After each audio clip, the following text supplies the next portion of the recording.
Hello, everyone. This is State of Exile, episode 43, Talisman Mode. That's pretty punny, Ziggy. I'm not gonna lie, I like that. Talisman mode. I like it. Sounds better that way. So, obviously, this episode's going to be mainly talking about the Talisman patch 2.1, the ins and outs, all the new meta shift, all the new support gems, all of our first thoughts about the new uniques, active skill gems, everything Talisman related, and we're going to try our best to squeeze it in 2 hours. But if not, there's always another week ahead of us. Little hint, hint. Anyways, let's kick things off. Today we got Mathil and Zizaran, correct? That's it. I always just say Ziz. Struggled last time too. Yeah, it's like so hard, man. That A, I don't know. Just do Ziz. Ziz. All right, cool. Thanks again for coming, guys. I appreciate it. Yeah, no problem. No worries. All right, so let's kick things off. What's everyone been up to? Go ahead, Ziz. What have you been up to right now in Talisman? Yeah, I've been trying to push the ladder as normal. Died once at 87, leveled back up, died at 73, now I'm 94, 95, I can't remember, I think I just leveled. So yeah, trying to push for that, at least staying in top 10. I'm 16 at the moment. Nice catch up after the rips. Pretty How good did you start, die? What have you been playing? First off, I died to the Orchard boss, one hit me while I was, I should have logged out, I really should have, but I tried to port out, and while I was loading, or just as I entered the loading screen, rip, got disconnected. And then second time was probably the worst death I've ever had. I kind of forgot what level I was, so I went in a Zana mission, like first thing in the morning. I didn't realize I was level 73, and the map was like 72. From your other character. Yeah, and just went straight into increased physical damage pack. Rip. Damn. Just a mental blank. Damn. Well, what builds have you been playing? Right, so first off, I wanted to try the new poison mechanic on Reave, right? So I was going to try, I just leveled up like I normally would on a Reave character, going like full physical. Then I was going to try doing Snake Bite and more poison from the tree. Didn't really get to try it out because I died. And then the next build, I tried Bladefall, which at least for like mid-level, like Cruel and everything, it's just ridiculous. I've never had a more powerful build like until I think for every 73. level, pretty much, Yeah, it seems it like. just seems so strong. And now I'm trying out Vaal Spark for the first time, which is terrifying. Scary build to play. Terrifying how? Never logged out so much in my life. I'm not used to not having potions, and I've never played Energy Shield before. Right. And you're still learning for taking on all that kind of new stuff at the same Yeah. time. That's like a super, you have to go super ham on that build to keep Yeah. up the charges and everything. Yeah, it's pretty scary. In maps, like, clearing Dried Lake is a different story with Vaal Spark. That's pretty brain melt, but trying to map Vaal Gorgeous. Spark is a bit different. 40-second gorges, nice. Yeah, but then you get into a torture chamber and you hate your life, right? Yeah, that's the thing. Like, I'm just spending all my currency on buying good maps, Gotta Oh, buy that's those outdoor maps, Pretty yeah. annoying. So while on the topic of Valspark, are you surprised that it didn't get as hard as a nerfed as it should have? See, the thing is, right, if you nerf Vaal Spark at all, like, if you nerf it more than, like, because it's all an offense skill, right? It doesn't have super strong defenses. So if you nerf it too much, that it can't just go ham on the map, and it's more like, anything fucks up, you lag too much, you're gone. Like, I think it was like 2 or 3 high Vaal Sparkers that died today. So it is a super rippy build, it's just super strong offense. And if you nerf it too much that it can't do that, then it's basically like removing it from the game. Yeah. Well, Yeah, I it'd kind still of... be pretty good Go for ahead. pushing softcore ladder, for example, and like the be-all, end-all build because it's that much faster than everything else. Yeah. So it still kind of is justified in some kind of a nerf. I mean, regardless, like what Havoc's still crushing the ladder with it, isn't he? Yeah. On hardcore. So That's a Think tough so. balancing point between hardcore and softcore. Then when you have something that's like, if it loses like a bit of power, then the risk in hardcore stops being worth it, and then it just disappears from hardcore and becomes a Yeah. purely softcore build. which is somewhat that's a fair tough thing to because, balance I out. mean, yeah, there can't really be one build in hardcore that's that much faster than all the others when it's supposed to be kind of a slower play style, a bit safer, rather than just blast the entire screen away with a press of a button and whirl through it. See, it's tough yeah, for go me. Oh, sorry, Mathil, I cut you off. You go ahead. No, I was just gonna say, yeah, it's kind of a ridiculous build where you go so fast you don't have time to loot. That's my problem with it because Yeah. everyone loves to loot, and it's just so goddamn fast it doesn't even land. Some people prefer getting 100 first rather than the loot. See, my main problem with Vaal Spark is it sort of feels mandatory for groups to have a Vaal Sparker at the moment. A little bit. It's like my point of view. So I have wouldn't that. totally mind it getting nerfed, Yeah. really. Because as my third death, obviously I really want to hit my goal for leagues. There's always trying to get for first level 100. I might as well try. So it felt a little mandatory on my third death to go Valspark. I didn't really have a chance with Reave or any of my other favorite builds. Yep, and that's the problem. I like the idea of Valspark being a skill that is exceptionally good, like way better than anything else at doing a few specific things, like clearing Dried Lake and some mid to low level open maps. But that is performing so well in high end maps as well. Even though it's super high investment, that seems like probably the issue because it's so much faster than everything else. The problem with it is it's leaps and bounds ahead of other clear speed type builds, and if you bring everything else up to it, you have an insane power creep. And if you nerf it and you bring it back, you're probably going to leave a bad taste in some people's mouths. So it's you're kind of screwed either which way with Valspark. And I would prefer it to be nerfed more than to bring everything else up on par with it because it's pretty crazy. Yeah, at the moment though, it does have its big downsides. Even Yeah. just to farm Dried Lake, right? It costs 7x salts basically. Because you need a Chill Corruption, you need a Sack Harvest. You don't need a Shavs, thankfully. You can go. I was doing it with the Tabula just for Dried Lake, and you can make loads of currency farming that. But it's still just to do it properly and efficiently, you need 7x. That's a pretty big starter for a build, Oh yeah. Yeah, it seems almost there because of the risk plus the cost of it. It seems like it's almost there, just maybe a little excessive at the moment. I don't think it needs a massive nerf at all. I mean, personally. they nerfed Vaal Groundslam, but they didn't really touch Vaal Spark other than Chill Corruption. That's what I was really surprised about. The fact that you can keep whirling blades and there's tons of little sparks coming out of you is just absurd. But Vaal Groundslam gets nerfed. They could have. Yeah, when you start to look in the context of other nerfs and buffs, then you're always like, what? I'm really surprised about the Vaal Groundslam nerf. I saw someone posted on Reddit. It was like, oh yeah, that skill was totally unreasonable. No, wait, what? So yeah. So Mathil, what have you been playing up to right now? I know you're in softcore. I am. I've been basically just trying out more or less the new green gems, which is Blade Vortex, Bladefall. More than anything, though, Blade Vortex. I started off with that right from the get-go of the league, and I just fell in love with, I don't know, the playstyle and the damage of it. It was quite nice, especially to level with. It was just felt so much stronger than any other skill at that time while leveling with my character. From there, the end game started to get a bit harder with absolutely zero gear as Vortex. So I rolled into some sort of cast on crit characters, and I've been playing around with that as well. Recently more into the Fakener sort of style thing, so cast on crit, discharge with Cyclone, and with Blade Vortex as well in the mix. Just creates pretty much a next level of OP for Fakener. So I'm not quite sure how that is allowed to happen. Or just even they thought it was okay for power charge. The power charge generation from Blade Vortex is stupid, and I'm enjoying it. Yeah, because it just hits so many times, right?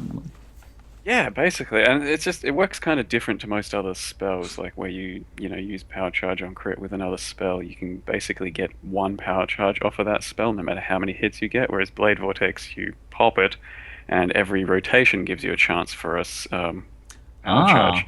So if you pop it, it has 5 seconds of uptime, let's just say, and it can hit 5 times. That's 5 potential power charges. Just the one blade can hit 5 times and give 5 power charges. Over the course of its duration, yeah. So when you start stacking it with more and more blades, say you got 10 up at a time, you can instantly just generate 10 in one hit. That's not at all in line with the mechanics of other spells, is it? Yeah, well, that's what I'm saying. It kind of all the other spells have their limitation there, whereas Blade Vortex kind of doesn't, and it just makes insane power charge generation. Especially when you pair it with a changed. Most likely, especially because you pair it with a Vol's Protector, and then every time you crit, you get that guaranteed power charge. So then you are popping off 6 or 7 power charge discharges every single time you discharge because it's instantly stacking. That's nuts. Yeah, so that's taken that build to a new level. And I've got a bunch of other builds I'm really keen to try, but there's just not enough hours in a day. So, Blade Vortex, question about it. In terms of defenses, is it possible to maybe play Iron Will? Because it's got a high crit chance. Will it have enough scaling if you don't go crit to make it do damage? It looks like it should. It's just kind of a shame to not go crit because you do Yeah. have that 6 crit, and also it feels so satisfying to crit with it and get those shatters and all that. But it does look like if you went the Iron Will route and with more defenses, it should still be really strong.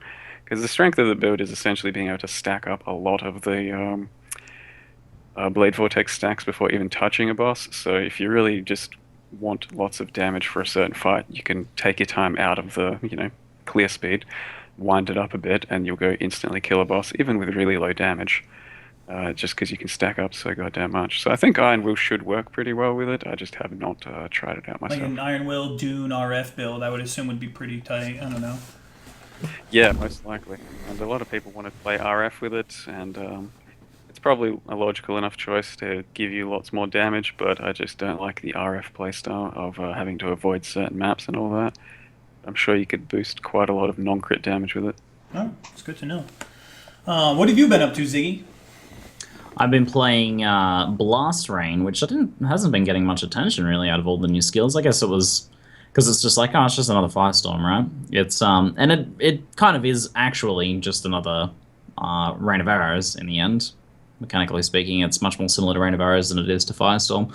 But, oh my god, I'm in love with it! I just played a map this morning before the podcast, and I was like, oh my god, this is so good. Especially, like, its mechanics with Point Blank are on point.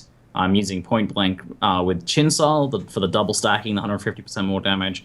It is glorious, and then that has the built-in knockback, and then once you start incorporating just with regular knockback, I thought it would be pretty bad, but it works pretty well. It just keeps melee mobs off you. It doesn't really knock them out of point blank range too badly, so works pretty well. But I put on Empire's Grasp, and it feels so good to play.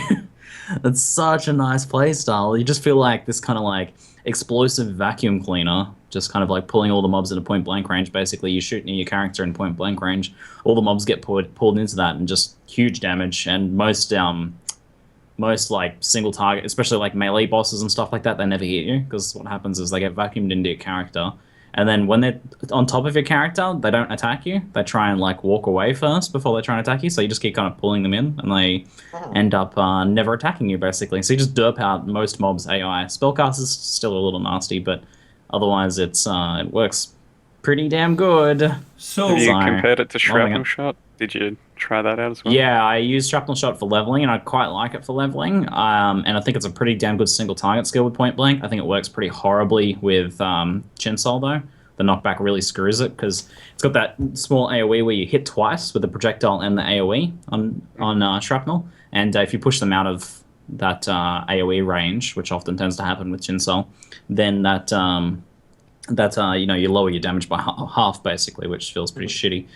And I don't know, I can't really get around to the skill in endgame. I keep testing it with different setups, and it's a little nicer with Empire's Grasp, where you're pulling him in, but it doesn't feel anywhere near as nice as Rain of Arrows, or even Ice Shot, or even Blast Rain. So right, so just a leveling skill in your opinion? Yeah, I really liked it as a leveling skill. Felt really good. Yeah, really good racing bow skill. Certainly an improvement along with the other improvements to early game bow play. Fizz bows and just bows in general feel much nicer to play now for leveling, so I had a much nicer leveling experience there. People are asking in chat, are you sure that Blast Rain works with projectile? Like, are you sure it's a projectile? It's not tagged as a projectile, but it's tagged as bow, which is the same as Rain of Arrows. Affected by projectile speed. It does increase and decrease the delay, but only by a really small amount. But slow projectiles, point blank, all that works with it. Now, I played a row build. It's very similar last league to the one that you're talking about, but without the suck wave kind of thing, the vacuum effect. That is a really good idea. Can you imagine that build with you have Fortify and a Duelist next league? I mean, that's what I'm going to do, man. I'm going to, as soon as he comes out, I'm going to, because what I'm playing, for reference to you guys who haven't been watching, is I'm playing a strength armor, tanky kind of like melee style. So I'm playing a Duelist, going up and getting Lionized Fall for the staff cluster with the, the crit power charge and the endurance charge and the block. So we have block, we have armor, we have life, we're up close, we're pulling enemies into us, and then in Ascendancy we're going to always have Fortify. And I'm already running Arctic Armor when, you're standing still, pulling enemies in on top of you. Arctic Armor works really well. You're chilling them because they're on top of you, and they're, they're dealing less damage to you, and then the Fortify on top of that, it's going to be glorious. Endurance charges, if you go non-crit, you got rear guard, even more block. It's just, I love it. I can't wait to see those builds. I just feel it's a bit too soon to make any calls like that about, true. you have Fortify or any of that, just like, shoving it into your current build and saying it's going to be incredible, because you never know, they might rebalance the entire game around that sort of stuff Oh and yeah, just of nerf the course. shit out of everything. But looking at Yeah. it now and then being like, just adding Fortify on top of that, Yeah. I'll be like, that'd be pretty nice. Yeah, But yeah, I obviously. totally get what you're saying, exactly. It's like the first time I'm playing a bow build, like because I did that last week, and getting Iron Grip for a bow build felt good because you have like 300 plus strength from the tree. You can get more strength from gear. Like Iron Grip, it's just 1 point. It's right there. It feels great. You can even, I was planning on going Resolute Technique, but because of the really nice melee crit nodes and the staff stuff has crit on it, you can actually pretty efficiently go kind of like a, not like, you're never really going to cross the 50% crit mark unless you have godly gear, but you can have a decent amount of crit to get those procs and to really scale your damage up nicely. So managed to put together what looks like it's going to be pretty decent, even having some crit. But yeah, I'm quite liking it. It's also really nice to finally play a different style of bow character, right? Instead of the exact same build for every bow build. If you're getting point blank, King of the Hill and Lethality's not too far out either, so you get that. Yeah, crit clusters. that's what I've got. And that new Duelist Leech cluster as well. Oh, so good. Oh my god, can't wait to talk about that. So for me right now, I just came back. Yesterday was my first day actually playing this league. I was on a cruise, first world problems. I had a cruise planned the whole first week, and then they announced it, and I was like, why? But I came back and I wanted to really get into it, and I kept up to date with it on Reddit and reading the forums and all that good stuff. And I must say that Talisman, first glance, being playing the least, I really like it right now. And this is the first league where I'm like, wow, this feels like a mini invasion. It's not too overtuned, but then again, I came when all the nerfs already happened. Exiles and some of the Talisman guys, the Corrupted Blood craziness or whatever it was called, what was that guy? Bonespire, that's it. Yeah. That thing. Oh my goodness. Yeah, that was I saw some atrocious. videos. Corrupting blood with no removal. Thanks. Pretty Yeah, good.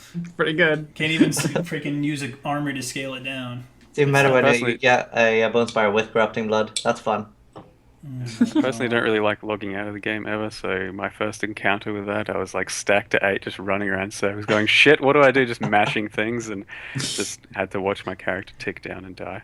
Things like that. There's always one of those. What do we have in Bloodlines? We had Orders of the Crazy Sky. Remember the freaking Orders of the Frozen Sky on release? Oh my god. Yeah.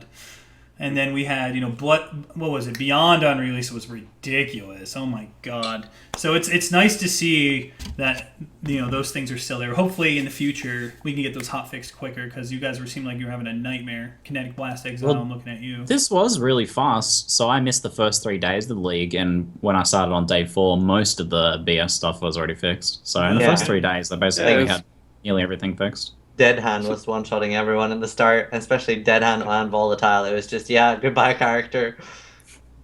Yeah, most of that was fixed within like after the first day. I remember logging back in, it was already patched, so that was alright.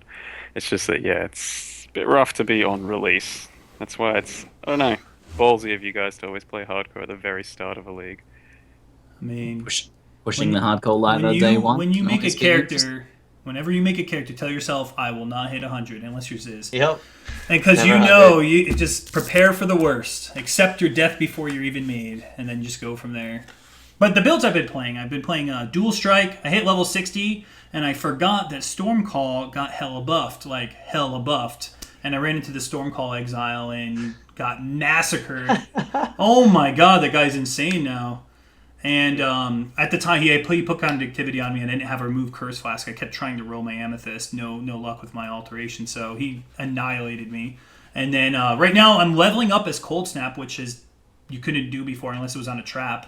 And because they have this new Threshold Jewel plus a wand you can use in your offhand that generates power charges on kill. The power charge on kill gained from the Threshold Jewel as well with Cold Snap on kill. You can actually legit level up with it. You might need a single target here and there for bosses because you're going to run out of charges. And now I'm utilizing that new unique that has like everything cold support related to it into the Scepter. It's pretty crazy. I'm actually running around with a 9-link Cold Snap at level 40, like sustaining no problem, freezing everything. And it's nice to play until you get that Romiras or that Vol's Protector. It's a good change of pace. You think it will swap into the rear mirrors of that? The Romiras? Yeah, you think you the pretty more much I have think to about swap? it, unless I have like absolutely GG gear, this Threshold Jewel is nice, but I still feel like going crit is just, it's a 5% crit skill. You need so much AoE. You need so much for Cold Snap to be good. It's just easier just to get RT. Because even with Controlled Destruction on that new Power Charge neck, you can never go below 5% chance to crit. So as long as you're using Ramirez, you will always have a chance to crit, a minimum of 5%. So you have to pick up RT. But crit, if you're in really nice gear, it definitely would do some work now. Cold Snap got buffed. AoE got buffed. There's so many awesome, cool new things coming out. And then Blasphemy, I can actually run around Tri-Curse efficiently now. So the build's looking good. Mathil, you asked a question about it? No, I was just saying, yeah, with that many links leveling, how's your mana going? Well, two of the links are reduced mana and mana leech. So okay. Yeah. So you don't have to worry about anything. It's like a free 9 link, 2 of which don't cost any mana. In fact, they help you out. So it's powerful as hell. The dream is to get a fast casting corrupted one with the right colors and just have that as a leveling unique for the rest of the league. You can corrupt level 10 faster casting on it. 10 link. 10 link. 10 link for leveling with mana sorted. So good. I put in Spell Echo. I put in Spell Echo and Control Destruction. The rest of it was like added cold level 10, Hypothermia, Ice Bite, like anything cold related green gem is in this scepter, plus reduced mana and mana leech. It's beautiful. All your Frenzy Charge generation, it's just great. Imagine getting that in a race. New records for sure. Oh yeah. But yeah, I'm having a lot of fun. I had never thought it'd be possible. The day is here. What, to have fun in the game? What, to actually to level up with Cold Snap before level 60. You can't do Path it. of Exile. I never thought I'd have fun in this Yeah, game. screw fun. I hate this game. This scepter changed my life forever. He was a man of faith, though. Like, he stuck around, waiting for that day when he'd have fun. One day the scepter was released so I can have fun. Zeno sees the patch out and just screams, my jam. I'm sorry, Mathil. I'll ask permission next time I have fun in this game. Forgive me, senpai. All right, so let's get going on with this. So what do we got upcoming right now? Let's see. Let's talk Talisman League, shall we? Yeah, sure. Kick it off, Ziggy. Alrighty, so let's start off with the talismans themselves, right? Like, I'm talking farming them, the fact that they're uncraftable, the implicits. How do you guys feel about the talismans? Mathil, go! They look pretty sick. I haven't had too much experience with finding my own amazing ones, but from the ones I have seen, yeah, they're pretty nuts and game-changing. The ones that you have seen that are just straight overpowered, they probably, by the end of the league, there's probably going to be some coming over to standard that are just the new top-tier amulets. Aside from that, it's a bit underwhelming to find a lot of white ones quite often, so if anything, I'd like them to be a baseline of blue. So, but when you find rare ones, it's pretty damn exciting because you always have to check the mods to see if it's anything super useful. As far as the mechanic itself goes, I kind of like it. Yeah, it's pretty fun. You get a nice fun little fight every now and again. It's just a bit tedious to have to, find the 5 correct ones to put in an order and then the next 5 in an order. That's just a bit time consuming and all that, but no, as far as the league goes, it's pretty fun, and paired with all the other new skills, the league itself is quite enjoyable. How have you been feeling about it, Zeus? Oh, I absolutely love it. I think it's a great thing. I think it's one of the new ones today. It was like fishing sensitivity or something as the implicit. It's one of Chris's fishing trolls, but yeah, so many of them are so good, and build enabling as well. Like, you have like 50% crit chance implicit now.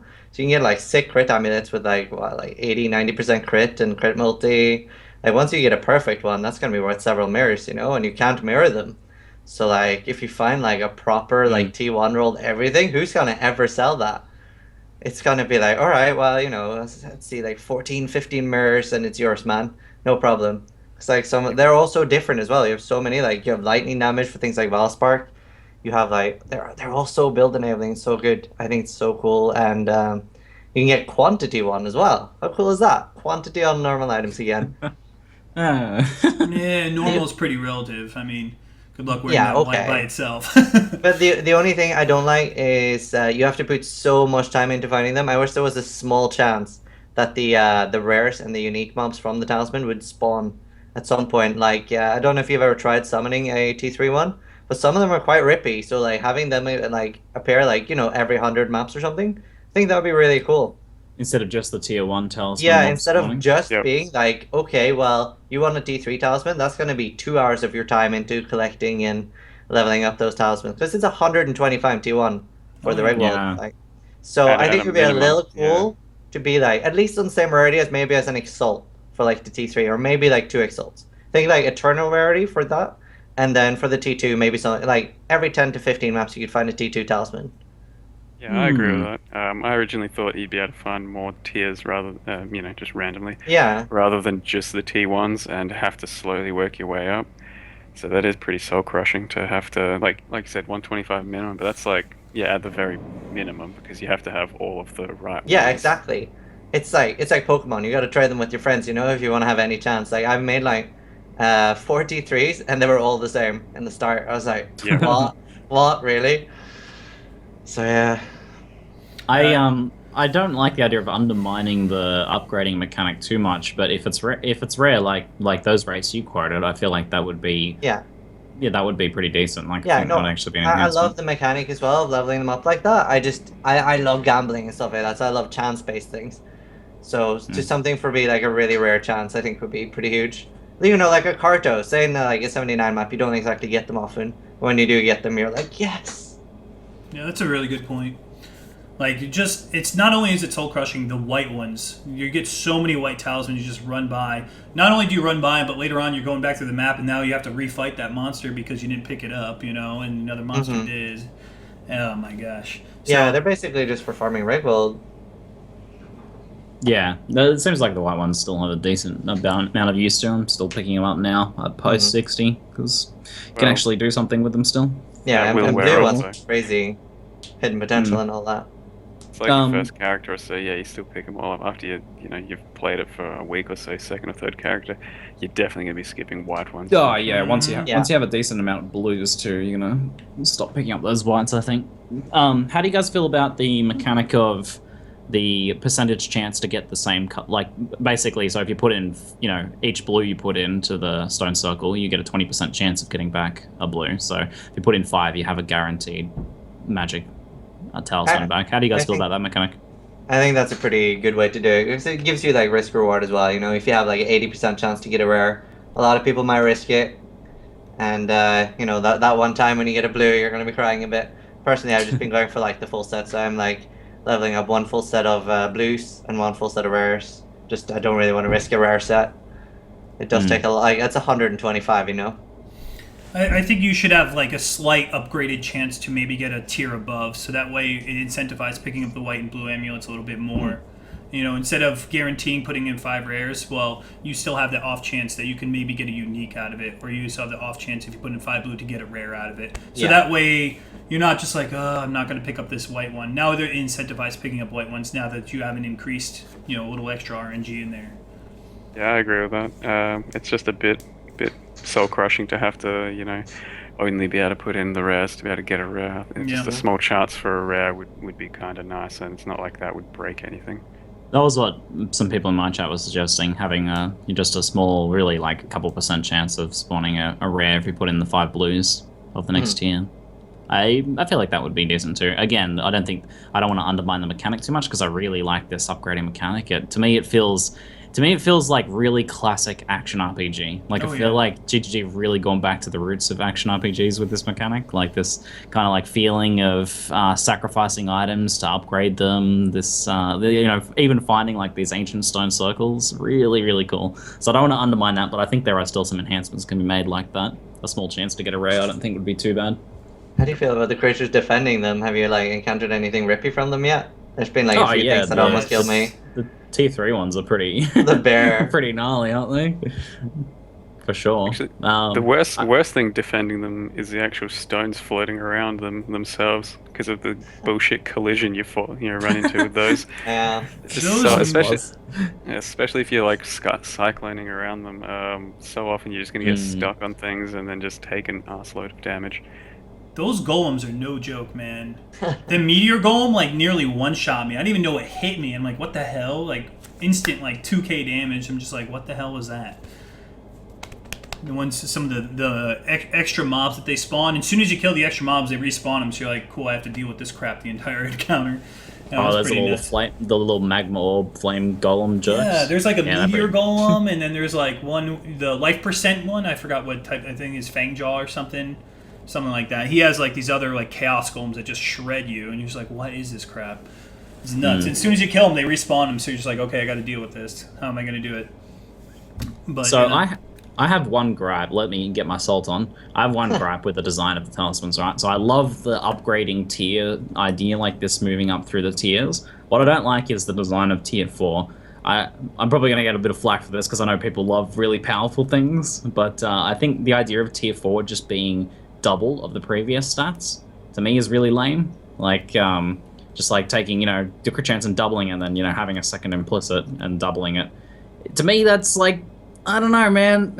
I would have really more enjoyed if that tier 4 was really niche build enabling mechanics, like very powerful but much more niche. That would have been a much more interesting tier 4 for me than just these are just double power and they completely basically throw away the need for all of the earlier tiers, because the double crit chance one with the same roll is always going to be better than the half crit chance one, right? I don't know. Yeah. Well, how do you guys feel about the tier 4? I think you could have had both. So like you can either get like a Rigwald amulet that has 2 from the other set, or you can have like 1 of a different pool. So you have like both what you said and what's currently in. Yeah, they do. Like, I agree with you on that. That it could have been something different, a bit more creative. But it's also pretty fun to see the doubled rolls and just how insane they can be. Yeah, it's a bit boring in that sense. Just not any different, really. Just better. But yeah. Doesn't really bother me. I just really like that potentially a tier 1 talisman is the best talisman for a build, right? And then tier 2 is like maybe more powerful, but they're for specific builds some of those are going to be best. Same for tier 3. But then tier 4, they just basically all 3 previous tiers don't matter anymore. Like they throw away that kind of cool idea that each of the tiers can be useful for different builds. But to clarify, tier 4 can choose any of the previous tiers or only tier 1? 2 implicits. Can it choose? Can it choose any? I think you can choose from tier 1 and tier 2, from what I've seen. So you can double, like the chaos damage from tier 1, you can get double that, or the crit from tier 2, you can get double that. Yeah, I've seen the double crit. I don't know if it's done tier 3, because tier 3 is more like of the brand. Because that's like the power charge and stuff like that. I wasn't sure. I wasn't sure if tier 3 can be included. I haven't seen it. People are saying it is any tier. Can you imagine getting 2 like int percents, like? In percent for Whispering Ice, like what the hell? 36. Tier 3 as well, says chat, which means pretty crazy. Like one of them, I'm looking at my T3s right now, 33% increased damage, so that could be 60% increased damage. Or 20% chance to do things. 32% increased intelligence. You're playing Whispering Ice, that is bonkers. Yep. That is insane. Yep. So best and the 4% life regen for Righteous Fire. Yeah. Righteous Fire in a can. Basically. It's only been like a week and we've seen some insane amulets go up on Reddit, so give it 3 months, we're going to see godlike things.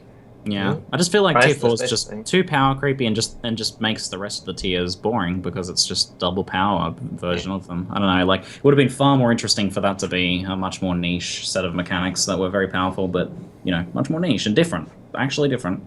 I don't know. So that's my saltiness about the design of it. Otherwise, I'm in love with the talismans, the talisman mechanic, and the upgrading mechanic, and how you get them, and pretty much everything about this league is, except for the tier 4, is freaking on point, man. Yep. Probably one of the best leagues they've done from like a design point of view. Just to touch back what we were talking about, the unique is double implicit, but tier 4s can still have 2 implicits, just not double the value. Correct. That's how it works. Yeah, I think that is it. So not every single implicit is doubled. That's just one specific unique out there. So everyone, if you were to rate Talisman on a 1 to 10 scale from what you've played and experienced, we'll go Ziz, Ziggy, Mathil, myself. Ziz, what would you rate it on a 1 to 10 scale? 10. I love it. Ziggy? Oh, I guess I have to put it as a 9 then, since I have that one gripe there. I can't really put it as a 10, but otherwise I think it's one of the best leagues. Yep. I'll go an 8 or a 9 because of white talismans and because of the collision on the stone circles.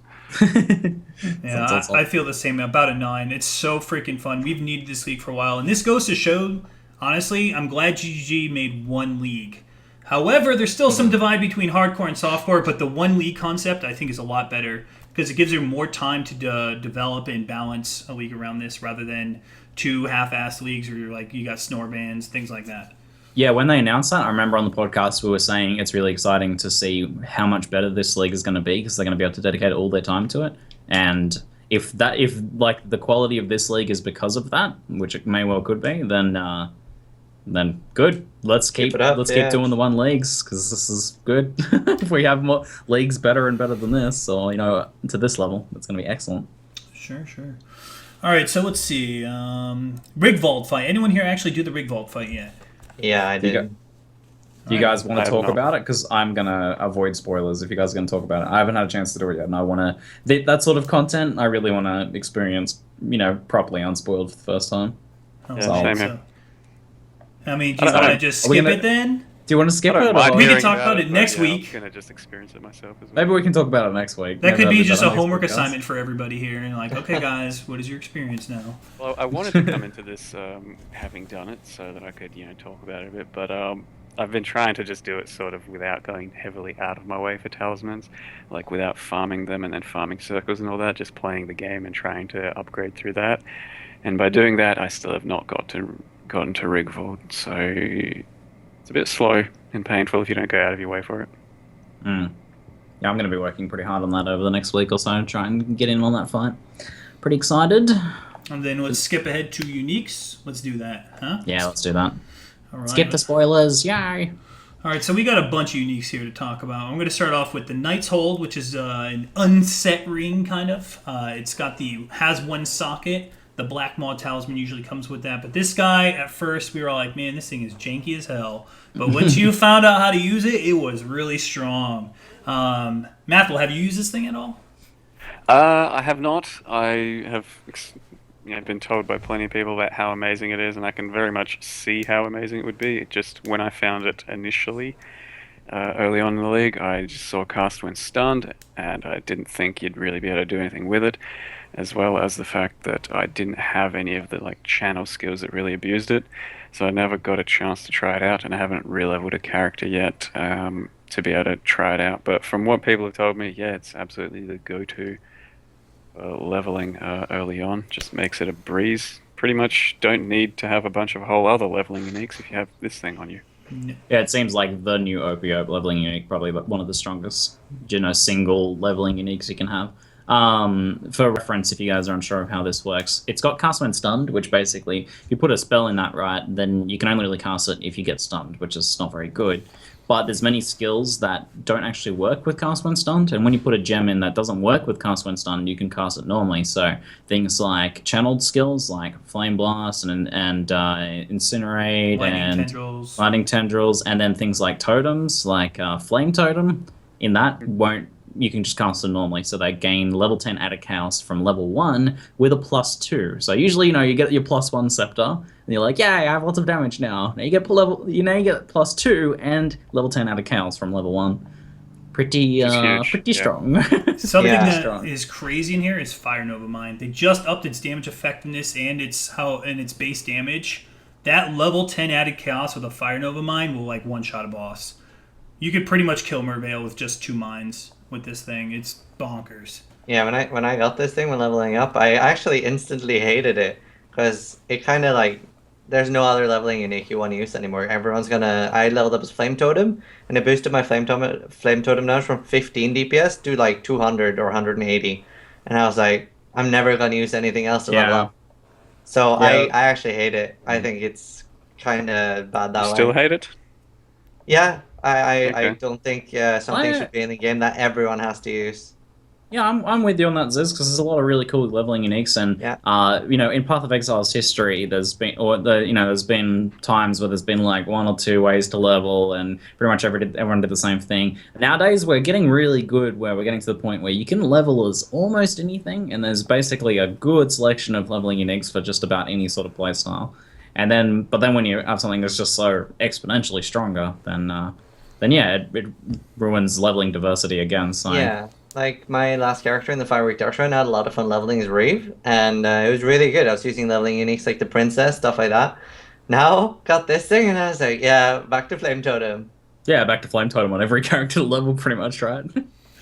I mean, yeah. you don't have to use Flame Totem, but I mean, it is annoying in a sense where this is like the be-all end-all if you want to level quick, but leveling's a pain in the butt. We've been playing this game for like 2 years now, so let's have fun with it for a league. It's only 3 months. If they nerf it, sure, but it's cool for now. Yeah, a lot of this stuff, like, this goes for a lot of things, I think, and I was saying it about, like, the boss slugging with the Death's Hand Talisman, if you guys have been following that. This thing as well, like, I would be okay with these things staying in this league for the entire league, and then them nerfing them for when they move into the core game, if they move into the core game. That's, I think, fair. Like, that's kind of the point of leagues, isn't it? To have some pretty BS stuff that, GGG is like, okay, so we'll change that before it makes it into the, the full game. Yeah, like, I don't like big changes mid-league either. Like, Bladefall might be a little bit strong now, but I wouldn't want to do... If they're gonna nerf it, I wouldn't want them to do it mid-league anyway. Yeah, I mean, like you said, that you don't have to level Flame Totem with it. Yeah, it's really good and fairly strong just as a standalone. But if you do deck yourself out in a whole bunch of leveling uniques, like Ziz said, princesses, and you got your Ondar's clasps and all sorts of other junk, like static electricities, it'll still give you just as fast a leveling experience. It just takes a few more items. This is just a new way to make leveling less painful. Yeah, in just one item, as opposed to a bunch of others. Bear Trap in this, Bear Trap has a 200% damage effectiveness. That's added Chaos Roll 10 times 2. That's fucking nuts. Then you just get yourself into only a single target leveling skill like that. Yeah, that's true. I mean, you just swap it out. I mean, even like Siege Ballista in this would be pretty good if you get a green socket. If Siege Ballista was actually good for leveling. Yeah. No kidding. We'll get to that later. Alrighty, so let's go to the next unique here. The next one we're going to talk about is the one that I am super salty about. And I'm not salty because it's bad. I'm salty because it's softcore only. It's the Rigwald's Curse Wereclaw Talisman, which is this amazing build-enabling unarmed Facebreaker, or what's the other one? Doriani's Fist, crit chance neck. What was your first thought when you saw this thing, Ziz? Yeah, I mean, I've never really done Facebreaker builds, but I was like, yeah, Claw with more multi sounds good. And then I saw that it was softcore only, and then I was like, does not sound good. Why are there different talismans? Help! Yep. This is my biggest beef. Like, we learned our lesson by diversifying leagues. Just make it one league. Can we please just give hardcore and softcore the same damn thing? Yeah. And then just, you die in hardcore, you go to standard. That's the only difference. I would love that so much. I was trying to think about that, and I think they probably want just a few little things to incentivize those players who do like to play both, because there are people who like to go in, do a bunch of stuff in one league, and then, roll a different character in the other league, and maybe have some sort of extra incentive to them to keep them playing more, but I don't know, yeah. Well, I think the incentive right now is for a lot of people it's going to be hard to finish all the challenges in hardcore. Like killing the resto is no joke, for instance. Yeah, fair enough. Hard. But they don't call it a challenge for the hell of it. Yeah. Challenge yourself, man. When I saw this thing, first off, Facebreaker has 60% critical strike multiplier, which has always been like a big question mark. People would use that if they were crit capped without Malagos. That'd be like something people might use, even though there's dex and attack speed still on it. Now you actually can make use of that critical strike multiplier. And if for some reason you could wear an Abyssus with this, you get enough armor, you got another 150 crit multiplier with that physical, or whatever you decide to go. You go the right side of the tree, you go the left side of the tree, you're going to do some damage with this damn freaking neck. It is incredibly build enabling. Mathil, is this something you find yourself maybe going around this softcore league playing? Definitely. I did see this and I'm pretty keen to try it out. It's just kind of lower on my list of builds to try out, mostly because if I'm going to go unarmed or, face breakers, whatever, probably going to be using Cyclone, and I'm already using Cyclone for everything, and, there's just a lot of Cyclone. So it's going to be something I'll try out later on, but definitely, as you guys mentioned, I do kind of have the beef with it being softcore only, because it's, they can have different uniques, for the Talisman League, or for any league for softcore and hardcore, but I don't think they should separate them on such build-enabling uniques. Like, this one is straight up just gives you an entire other side of a tree build to make, whereas I think if they're going to separate them, just make, like, a damage, or, sort of a numbers type unique, one where it's just stronger damage than maybe something else, and you can only get that on hardcore or whatever. Like a Brutus Lead Sprinkler, like whatever. Yeah, like not something so completely build changing. That's just a bit of a kick in the nuts for you guys.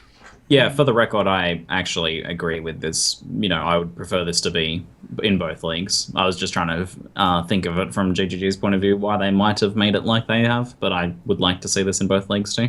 Scary Love enough this to play. talisman, man. I love this talisman. Such a good design. So you guys, amazing. I think Well, it I've had a goes lot of beyond people- build enabling to like I've build had a lot of people creating. get Yeah. excited about like cast on crit unarmed claws.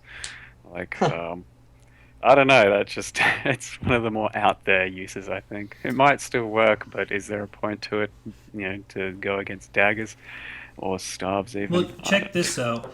If Super you edge. wear, let's say if you're playing on the right side of the tree, and you put on a one-handed mace that has like a 120 plus strength requirement, and then you put a death's hand in your offhand, and then you lower your strength to go below that 120, but you can still wear the death's hand because it's a strength int. The death's hand will remain in your offhand. You could still have that mace in your main hand, will be grayed out, and now you can have a stat stick for your unarmed build.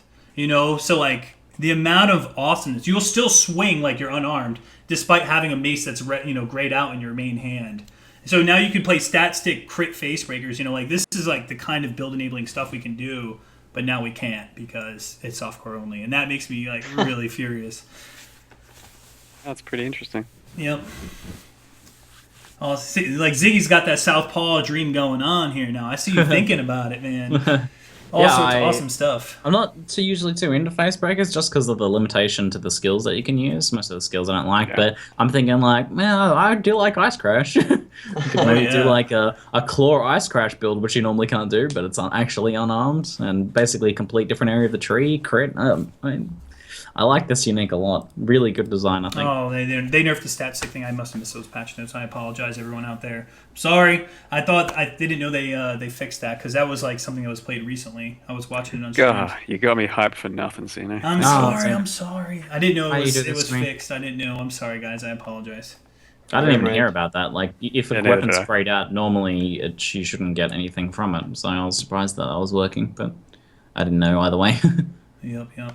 So obviously this is probably one of the most beautiful freaking uniques to come out in a long while, but there's still better than that. Let's talk about, in my opinion, the strongest supported unique I've seen in a long time. Skyforth Sorcerer's Boots. There isn't one thing on here that makes me sad. I don't even care about the negative side effect on this. This thing is god tier. Oh my god. I wonder how this even got past development. Ziz, what is your first thought about this one? Yeah, I mean, it's incredibly build enabling. You have like an extra alpha tile in your boots for no reason, no life regeneration. That's not going to affect CI at all, right? You know? So, yeah, high CI boots. It's pretty crazy, but it's going to be pretty impossible to get on hardcore. Oh my god. So let's break this down. First off, get 120 flat mana is retarded. That is just insane amounts of flat mana, especially because if you're playing an ES build, you're going to be using mana still. You're not playing blood magic or any other kind of gimmick. 30% move speed to cap. 25% chance to gain a power charge on critical strike. Okay. 6% mana reserve. Okay. Again, like you said, Alpha's Howl, pretty much. No life regen. Big deal. I'm not going ZO anyways. I'm staying on the right side of the tree. And now your stun threshold is based off of 500% of your mana instead of life, which is ridiculous because stun is one of the biggest killers to low life, hybrid, CI, any of them. That is just rolled off the table now with that 120 base mana on it, as well as all the int you're picking up. I mean, I don't even know how these got past development. Mathil, what do you think? Yeah, it's pretty surprising. But... They do seem a bit too strong in too many ways. Like, you could have probably removed several of those things, or even at least one. But, like, 25% chance to gain a power crit on crit strike, that just solves so many problems for so many builds that are crit-based without having to even care about links and all that. And just consistency, like wanting builds and whatever, just to have those power charges which are going to be permanently up pretty much based on these boots is insane. And then, the stun thing, it's just crazy. Like, it gets rid of your need for... well, a lot of low life builds, you'd probably go with Lionized Paws and then have to rely entirely off of movement skills. That no longer is the case, and that's just really Well, it's comfortable in a lot of builds, and on top of that, you get the extra mana to go towards that for the stun threshold, so it's pretty crazy. And the 6% reduced mana reserved. I think Skyforth said he had some sort of OP setup in mind with that. So when we find out what he was talking about, which is probably +1 level with like a level 4 or something in Latin, gets you like an extra aura. Something crazy. Yeah, these things are nuts, and it's kind of a shame that I level 84 only drop, because they are really nice, and probably the only way you're going to get them is through chancing. Like, what are the odds anyone ever is going to find these out in the natural world? Most likely no one. Maybe that was their way around releasing something like this. Like, Hegemony's Arrow was tier 1. Bringer of Wayne was like God mode with several... This is like tier 0. Like... Yeah, pretty much. Yeah, but like that's understandable, but then you still can chance them, which bypasses the entire thing and is the obvious answer to getting them. So yeah, you have to chance them. I think there's going to be like one guy out there in the next year that actually finds them naturally. So it's not like, you know, Skyforth said he wanted you to have that oh shit moment of finding that top tier unique and get really excited over it. None of us are going to have that moment, so it's kind of a moot point. They're like the new shavs from the old days for sure. If you get these to drop, but I feel like they could have had like not the move speed and not the power charge on crit, and still been amazing, right? Like any of those like mana reduced mana reserve, power charge on crit, move speed could have been removed, and it still would have been amazing. They're pretty nice level. It's just funny that like the only downside that's supposed to be like the counterbalance to it is you have no life regen, which really doesn't matter. I guess like, low base ES, whoop-de-doo, you know. That's it's just you never use your boots for ES. I mean, purposes anyway. You can get an extra 100 or so, but that's not going to. Really it's all your chest piece, your shield. I mean, this is just ridiculous. These are going legacy predictions. Anyone agree? Legacy. Well, that always depends on the impact that they end up having. So if people end up just making some ridiculous builds with them, then yeah. So it's still, I think it's a bit early to call legacy. Like looking at the power of them, it's pretty easy to say that, but it depends on the actual impact. And how hard it is. I mean, it's pretty much chance or bone at the moment. Yeah, I'm not convinced they would go legacy just because there'd be so few of them circulating out there that it's only going to impact like a few people's builds anyway, and they're not going to, take a build from shit to god tier. They're just going to make a strong build stronger. That's true. That's true. I also think we need a few items in the game that are like for example, I was a little salty on the rarity patch making everything super common, because the first time I found it, I hadn't found a Mjolnir before. So when I found one, it wasn't like holy fucking shit, I'm rich for the rest of the league. It was like, hey, 3 exalts. Well, maybe you wouldn't have found that if it hadn't been for that drop rate buff. Yeah, I know, but if I found one, then it's like a way better feeling. I get what you're saying there, yeah. So I found a few items that are like super rare, that when you find them, you're like, it makes your week, you know? I mean... find a mirror then. You go there. I did. The item level 84 that dropping is going to be like non-existent. But you think about something like Vol's Devotion or Headhunter, people will spend 2 exalts just to enter the map with Headhunter and freaking try to chance. In Vol's Devotion, even before the Divination card came out, people are still chancing him like crazy. This will be the chance orb. Like, this is the item to chance. More than Taste of Hate, more than Void Battery. This is it right here. I'm going to add it to my loot filter to chance. Next version. Me too. I mean, it's just so good. All right, let's go on to the next one. So Skyforth, without a doubt, is stupid strong. Let's talk about the one we were talking about earlier. This is the Eyes of the Greatwolf. This is the implicit modifiers are doubled. And apparently it could be any of the variants, which is any of the previous tiers. We just found out it's a tier 4 talisman. What are your thoughts about this one, Ziz? Do you think it's good? Do you think it's generic? What are your thoughts? 24% health. I mean, I think this is ridiculous. You can get so many good combos. So, like, you can get double quant, double health. So many good things you can get on this. Crit chance with fizz damage for, like, a Bladefall build. Like, I was doing crit Bladefall. Can you imagine getting 100% crit with, like, 60% fizz damage? What is that? Come on. That is ridiculous. And they're going to go for so much as well. Like, when you get 2, like, good combos together, it's just, like, going to be out of this world worth. Or for, like, Valspark getting, like, 60% lightning damage, 100% crit. there's so many good things. Mm-hmm. Like, It's gonna. let's see, what are some of the OP ones on here? Stats, the percent stats, you know, for strength or int, you can make some pretty crazy builds, or even dex for that new Siege Ballista thing maybe coming out. You have the life percent, crit multi. I mean, we could just go on and on, the OP amount of things, but you're locked into that on your neck. Yeah, but it's awfully worth it if you find the right one, as yeah. you said. Like, you know, the life, like, let's just combo 24% life and 4% life regen. That's like half a passive tree, you know? It's nuts. It's insane. Like, yeah, even just if you're talking about an EB character, let's just say, getting 4% life regen is goddamn hard, and it's huge. And if you can get that from one next slot, and that's just the 4% life regen, then comboed in with 100 crit chance or something.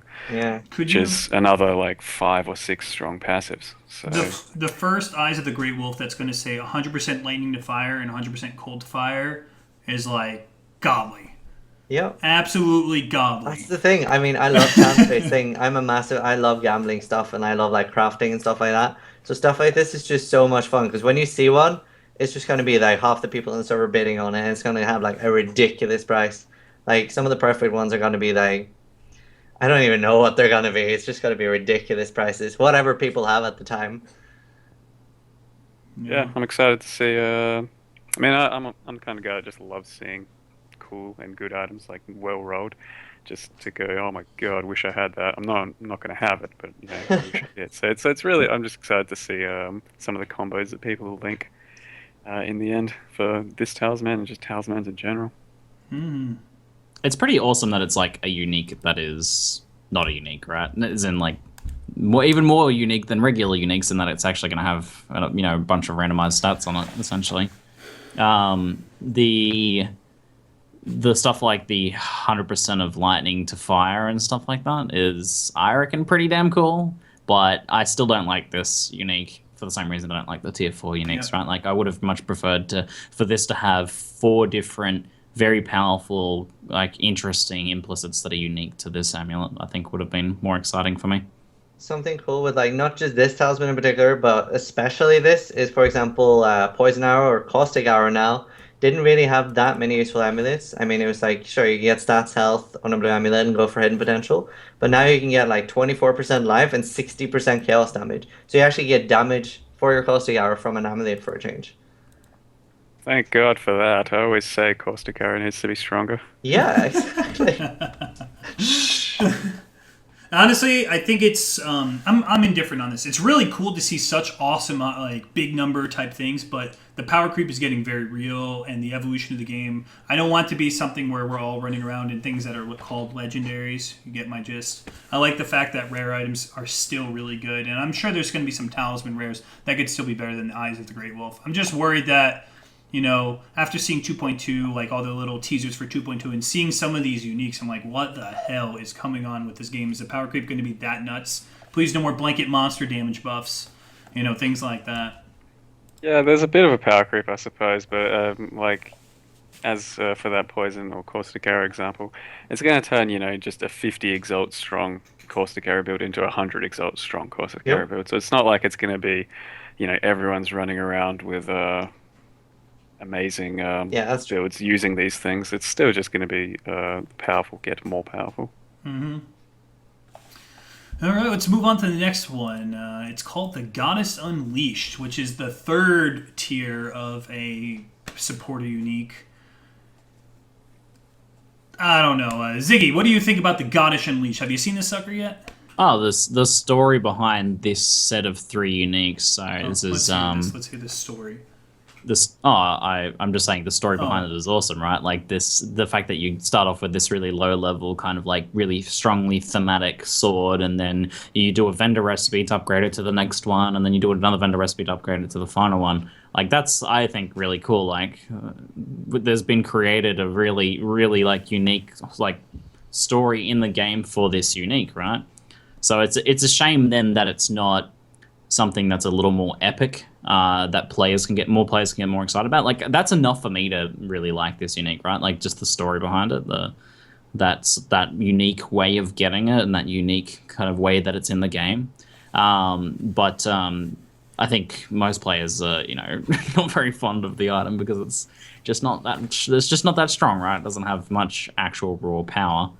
But I love like the theming and all of that, like the way of getting it, etc.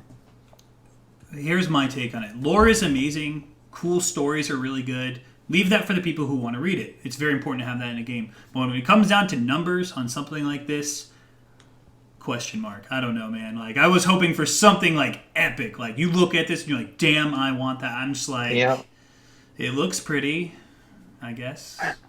Yeah, but like the Charizard of a sword. It's like the tier 3 evolution. It should be good.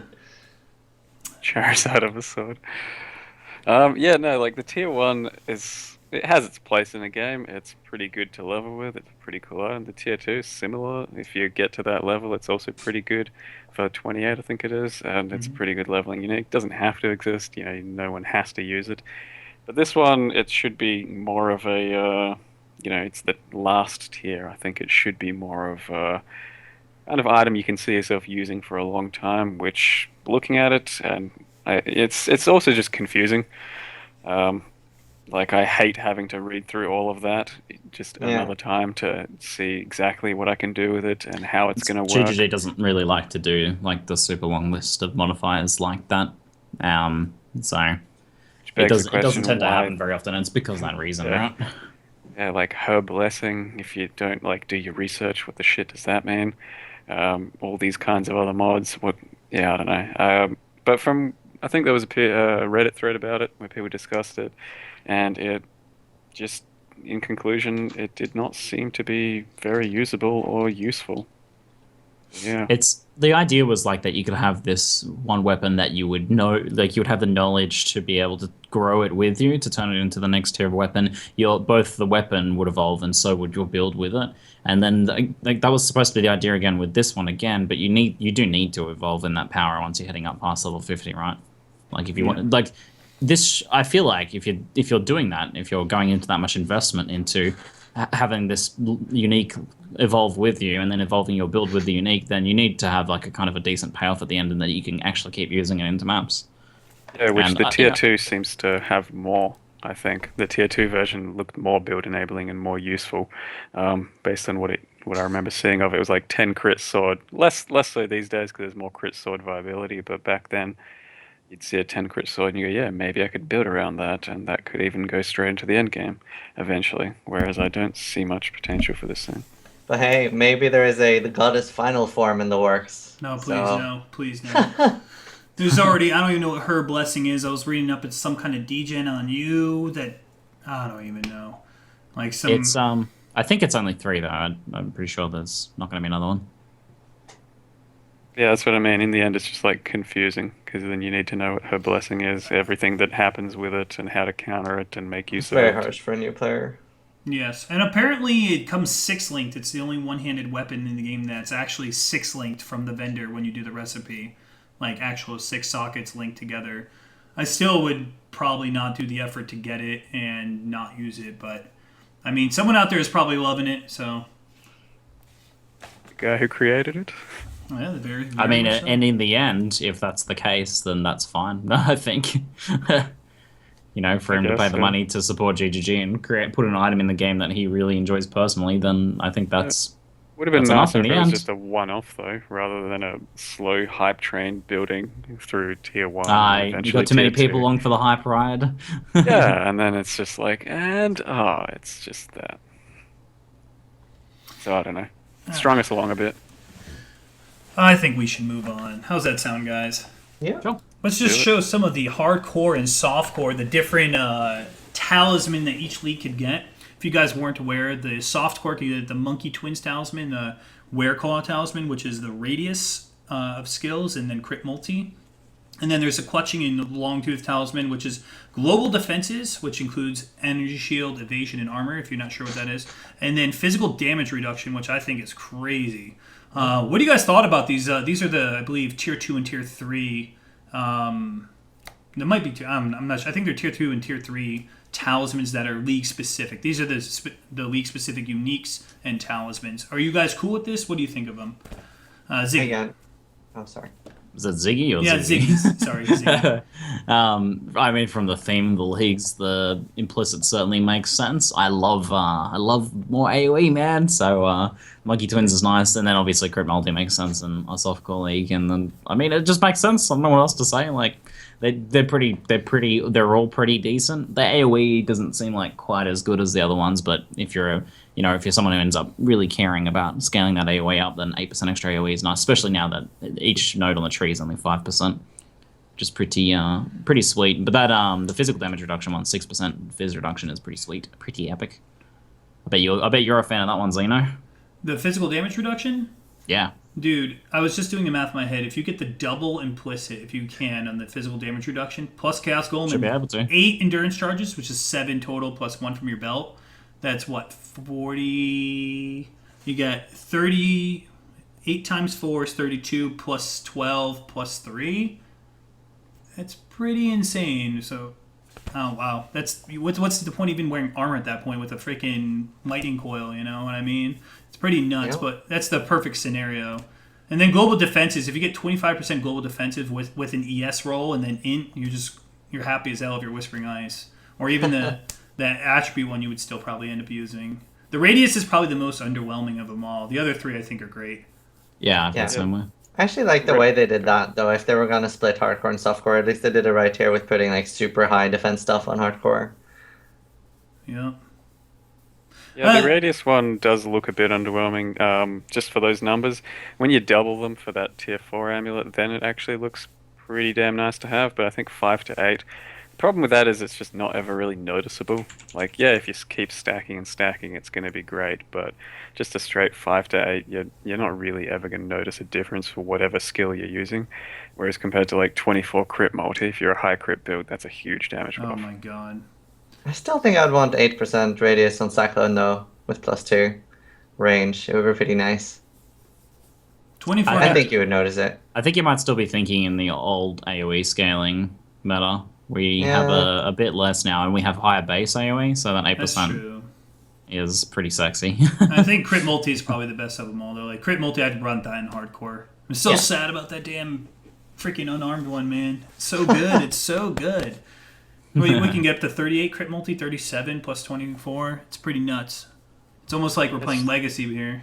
Just some builds have a limited amount of crit multi they can even get just based off of their weapon the other ones are definitely or stronger. whatever. Yeah. So the 24 crit multi is just like a huge passive, if nothing else. Mm-hmm. It's just compared to what we used to have, or like a 30 strength neg. Yeah, that's huge. Man, it's nuts. I love it. But yeah, Werkoa is definitely the best of them. Let's go to the next thing. This is some pretty hype stuff. We got to ourselves here the Vinktar Flask system. So, Ziggy, you want to talk about everything Vinktar related and how we make Exodia here? I just don't get Flask, man. They have their own set of rules. I don't understand. Like, so we have like some pretty powerful endgame rare uniques, right? Like super rare, super hard to get, very powerful, very expensive, and they have drawbacks. Like Calms has no sockets, etc. Like they pretty much all had drawbacks, and that's always been kind of the thing. And there are some like power items that don't have drawbacks, but they're a little bit weaker usually. But Flasks, man, they just don't follow that. They just don't follow that. We have the the mini cold lightning coil Flask already now, Mini, and now we have GG is. Yeah, I mean, it has no drawback. Pretty much everyone wants to use it. And then we have Visceral Vinktar, which is this thing is just amazing, man. Like I read the first effect, right? This is what I was like. I'm like, okay, Topaz Flask. I'm like, shocks nearby enemies. Fuck, that's amazing. That's an awesome Topaz Flask right there. I'm like, oh, but you're shocked. Okay, so it's kind of like a thing you can switch on and off to gain a lot of extra DPS, but at a risk. That's pretty cool, man. All right, so that's the drawback. So now probably they can add a little more power to it. So, all right, so I'm seeing 30% of lightning damage leeches life. 30%? and then mana. Yeah, after Leech is nerfed. And then 30%? So firstly, we're talking Elemental Leech, which is, supposed to be very hard to get. GGG have actually said that in the past. The point of Ele Leech is that it's very hard to get. You get it from, a couple of uniques and in very small amounts, like the Atziri uniques. So you get, like 8%, 0.8 on those, I think, 0.8 Lightning Leech. And then, and then it's elemental, and then it's 30%. I'm like, okay, so it's just kind of like dumb. They're like, hey, get to the leech cap as soon as you attack something, right? And they're like, oh, but wait a minute, leech applies instantly during Flask effect. So there's no leech cap, 30%. What? There's like, and there's no real drawback to this. Like, your shock during Flask effect, not really. If you're gonna have a flask like this, it's got 2 charges. You can use it twice, 30 or 60. Lasts just about 5 seconds when it's fully upgraded. That's 10 seconds total. That's more than enough time to get enough charges to use it again. And if you have a flask like this, you're going to be building Flask effect, you're going to be building Flask duration, you're going to be building Flask charge recovery. You're going to have this flask up 100% of the time. You're going to have another flask with, shock removal on it up 100% of the time. You'll just have like a granite with shock removal up 100% of the time as well. There's no actual drawback to this in a build that would use this. Like, even if they there's speculation that when you run a grounding flask, it removes the shock on nearby enemies. Who cares? You're doing lightning damage. If you're playing a good build, you're going to shock them anyways. So it's like just the crazy amount of leech is like more than enough to make this thing insane. Not to mention the added variables. There's 4 different tiers of this flask. There's 4 different Agnarods. There's lightning damage to spells, lightning damage to attacks, 10% lightning pen. If you're using an Agnerod with this, it's like, okay, so they have minus 75 lightning res, I guess. And then gain 20% physical damage extra as lightning during Flask effect. Or 10% penetration. It's just crazy. It's just nuts. Huge. Like, at the moment, I was feeling Wellspark was a little weak, and all I really needed was a little buff, Yeah. Just a little buff. Just get yourself Ghost Reaver with this and GG. Oh man, I just don't get Flask. That's all. I just want to talk to like some of the devs and just like kind of ask what their goals are with Flask, because I feel like we have Flasks are like all over the place, man. We have some really trash tier Flasks, some really garbo Flasks, and we have a couple Flasks that I really like. There's a couple Flasks that I like, right? They're either like a moderate power boost, like pretty nice if you build around them, like the Atsubi Flask. We have some pretty nice design flasks that we have, like the Duedra's Elixir, right? Like, I really like the design of that. That's an awesome flask. And then we have this tier of flasks, which we're getting more and more of now. I just don't, what the... There's some good flasks out there, like the one that makes you instantly full heal and then makes you take a crap load of chaos damage, or the new Quicksilver one that's pretty special and removes all your frenzy charges. And then there's this. Who wants frenzy charges? Yeah, right? I don't want those. I mean, it's like Flask in this game, like, after Taste of Hate, I was like, what? Like, Rumi's Concoction came out, and that was already, like, game-breaking. Taste of Hate, this, like, what's the Ruby Flask? You're immune to fire damage for the rest of the game? Like, you can run RF during the Flask effect? Basically, you press the Ruby Flask and it does a Vaal Righteous Fire that doesn't do any damage to you and blows up the screen. And then lets you keep on RF without a downside. I mean, like, that's what it's going to be, pretty much. I mean, it's like they have 2 design documents from Uniques, right? The one for regular Uniques that we're pretty fond of now, I think, most of us, and then the one for Unique Flasks, which is written by a completely different author. They're going to come out with a Unique that says you have Fortify. I'm calling it now. That's it. Just a Unique Flask, you have Fortify. You don't even have to use it. Yeah, you just have it in your bar. Don't even have to use it. You just have it in your inventory. You don't even have to equip it. Yeah, rip Duelist again. That's it. Just when he finally had something. I'm just really curious about like kind of what their goal is with Flask creation. Is it just to give massive amounts of power, just to sink some currency, or? I guess the point is they don't last the entire time, Ziggy. Temporarily. Yeah, it's just you can make it last almost indefinitely with the right sort of thing. Yeah, it's not really temporary. Like, I would have kind of gotten this if it was if one of the modifiers on it was reduced duration and consumes all of its charges. Like, a single use lasts for 2 seconds or 1 second. You can basically full heal with it and deal a massive amount of damage for a second there. Like, that would have been, I think, good for this Flask. Like, then I think it would have been a pretty reasonably balanced Flask. Sort of been very powerful. I'd still goddamn use it on my, just say, cast and crit discharge. Yeah, because you'd be able to build for it and get it to 2 seconds or something, and you'd be able to have your charges for when you go up to fight a rare or something. You basically pop it and wreck a rare and get a full heal. Like, that'd still be very powerful, I think. Like, but this is, I don't know, man. At 10% damage penetrate and that full life instantly, I'd pop it for the 2 seconds, kill anything I'm fighting for those 2 seconds, and that doesn't matter. Like, Flask's over, everything's dead. who cares that you can't use it again? And if you're playing like a Flask build, you're getting it back like that anyways, and it lasts forever, you know? Those Flask notes are nuts. If you get a good belt with like Flask duration or reduced Flask charges used, I mean, good game. Yep. Crazy good. What do you guys think? And this is the power creep I'm talking about. Do you think it's like too much, or are you excited? Because when I play an RPG, I want to feel really strong, but I don't want to feel really strong for free. Let's talk about this Flask. It's not easy to get. You have to get 4 uniques first off, then you have to do a map, then you have to kill a boss. I mean, it is a nuts Flask, rightfully so, but there is a lot of risk to getting this, especially in hardcore. Ziggy, would you like to tell the story on how this Flask is made? Yeah, so basically there's 4 variants of a lightning staff, the Agnorod staffs, and basically you get all four of those and then vendor them, and you actually get a unique map back, which you can then run, and then obtain this Flask from the boss, I believe it drops it. Yeah, is it guaranteed or is it a chance drop? I have no idea. I just watched the video and it was cool as hell and it dropped. Yeah, it hasn't been done too many times, right? Because we're early in the league and it's quite the process to get all of the staves. There was actually a bug for a while where the Agnorod West didn't drop, and that was just fixed in 2.1.1, I think. So it was only basically like, this has only been started to have been run and obtained.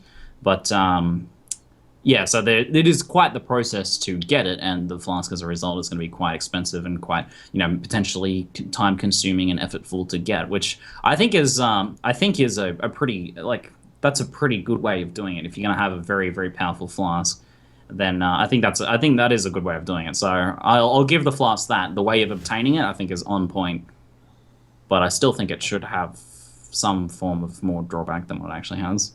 How hard is the map? Some sort of restriction on it. Apparently the boss isn't that hard from what I've been hearing. It's kind of it's one of those ones where the actual unique map on it doesn't really have that much on it. It seems kind of deceptive. Like it doesn't really have Vinktar Square. It's Vinktar Square. And it's funny because they've been hinting at this for a while because the flavor text on the Agnorons is one of the 4 pieces of the Vinktar Square for each one. They all say that. And then you vendor it and you get Vinktar Square, which is the map that then releases Exodia, aka Vinktar Topaz Flask. And that's what we're left with. It's pretty crazy. I like it. I was a bit underwhelmed when I saw it was a Flask at first. I was like, oh, really? I vendored 4 staves for a freaking Flask, and then I read the Flask, and I was like, okay, this thing's OP as hell. You know what I mean? I was just hoping for some kind of like awesome lightning staff that smites everything, but I'll take a Flask that's this OP, sure. The effect when you use it actually looks pretty cool too, so bear that in mind. Oh, MTXs. Super Saiyan. MTX, you're using this thing. 5 seconds MTX. One thing I like about the map is that it's the enemies, I think, are lightning resistant, which if you're playing the map to get this item, chances are you're playing a lightning build, right, to try and get this for yourself. Like, unless you're just farming it to sell. Then I quite like that as a design, idea. It's like let's basically make a trial for lightning characters that they have to go through in order to get a powerful lightning item. That's really cool. I like that. I'll be right back, guys. Sure. What was I going to say about this? You could just wear Fairgrain's Tricorn and you're immune to shock. I mean, sacrifice your helmet for this damn OP thing. Yeah. Why not? I don't know. Or you could just use it as a grounding flask, whichever you want to sacrifice. Just be pretty uncomfortable having to always press a grounding, so Fairgrain's Tricorn might be the way to go. Yeah. And then you're still immune to shock to everything else, so that's nice. And you're probably still going to be shocking things anyways because you're playing a lightning build. All right, so let's go back into the main part of the podcast here. Now that we're done discussing uniques, oh shoot, hit the wrong thing. Now that we're done discussing uniques, let's talk the new skills that were released. So we touched up a little bit on Blade Vortex with Mathil. We haven't really talked about Contagion and Essence Drain and Wither, the new Chaos spells. I think we were all blown away when we first, the very first day when we were playing, or when you guys were playing, I was reading up on things, that Contagion wasn't the main damage dealer, it actually was Essence Drain. And Wither, Wither is what we expected it to be. What do you guys thought about the state of Contagion and Essence Drain? It's kind of like a package deal, or you just go Essence Drain by itself. Contagion is only used as a support, pretty much. What are your thoughts on that, Ziz? I thought Contagion was going to be a lot stronger on its own. I was very tempted to run Contagion. Even an hour before, I was like, fuck, what do I do? And I was like, I was obviously really picky with my skills because I want to push the ladder. So, going something I wasn't completely sure about while we had no idea what it was like was pretty risky. So I did end up with Reave because of that. And then I found out that, I mean, Contagion on his own wasn't that great for tear speed either. So, probably a good call. But, I mean, I've seen, like, Manor Cookie using Essence Drain and stuff in, like, 82 maps, 81 maps, and it seems, like, really strong. So, yeah, I'm pretty happy with those new skills. Obviously, I haven't been able to try them myself yet, but they're definitely on my list. I thought Contagion would be, like, more of a clearer on its own. Yeah, that's Stronger. what I thought too. Like, it's cool that Contagion spreads the Essence Drain, and Essence Drain is just crazy on its own. But the fact that, like, Essence Drain, you don't even need to use Contagion. You could just link it to Poison because you're scaling all this Chaos damage, and it does a Chaos damage over time with it. You don't even need to use Contagion. You can just, however which way you want to use it. It's pretty bonkers how Essence Drain is just standalone by itself when its intention wasn't to be that anyways.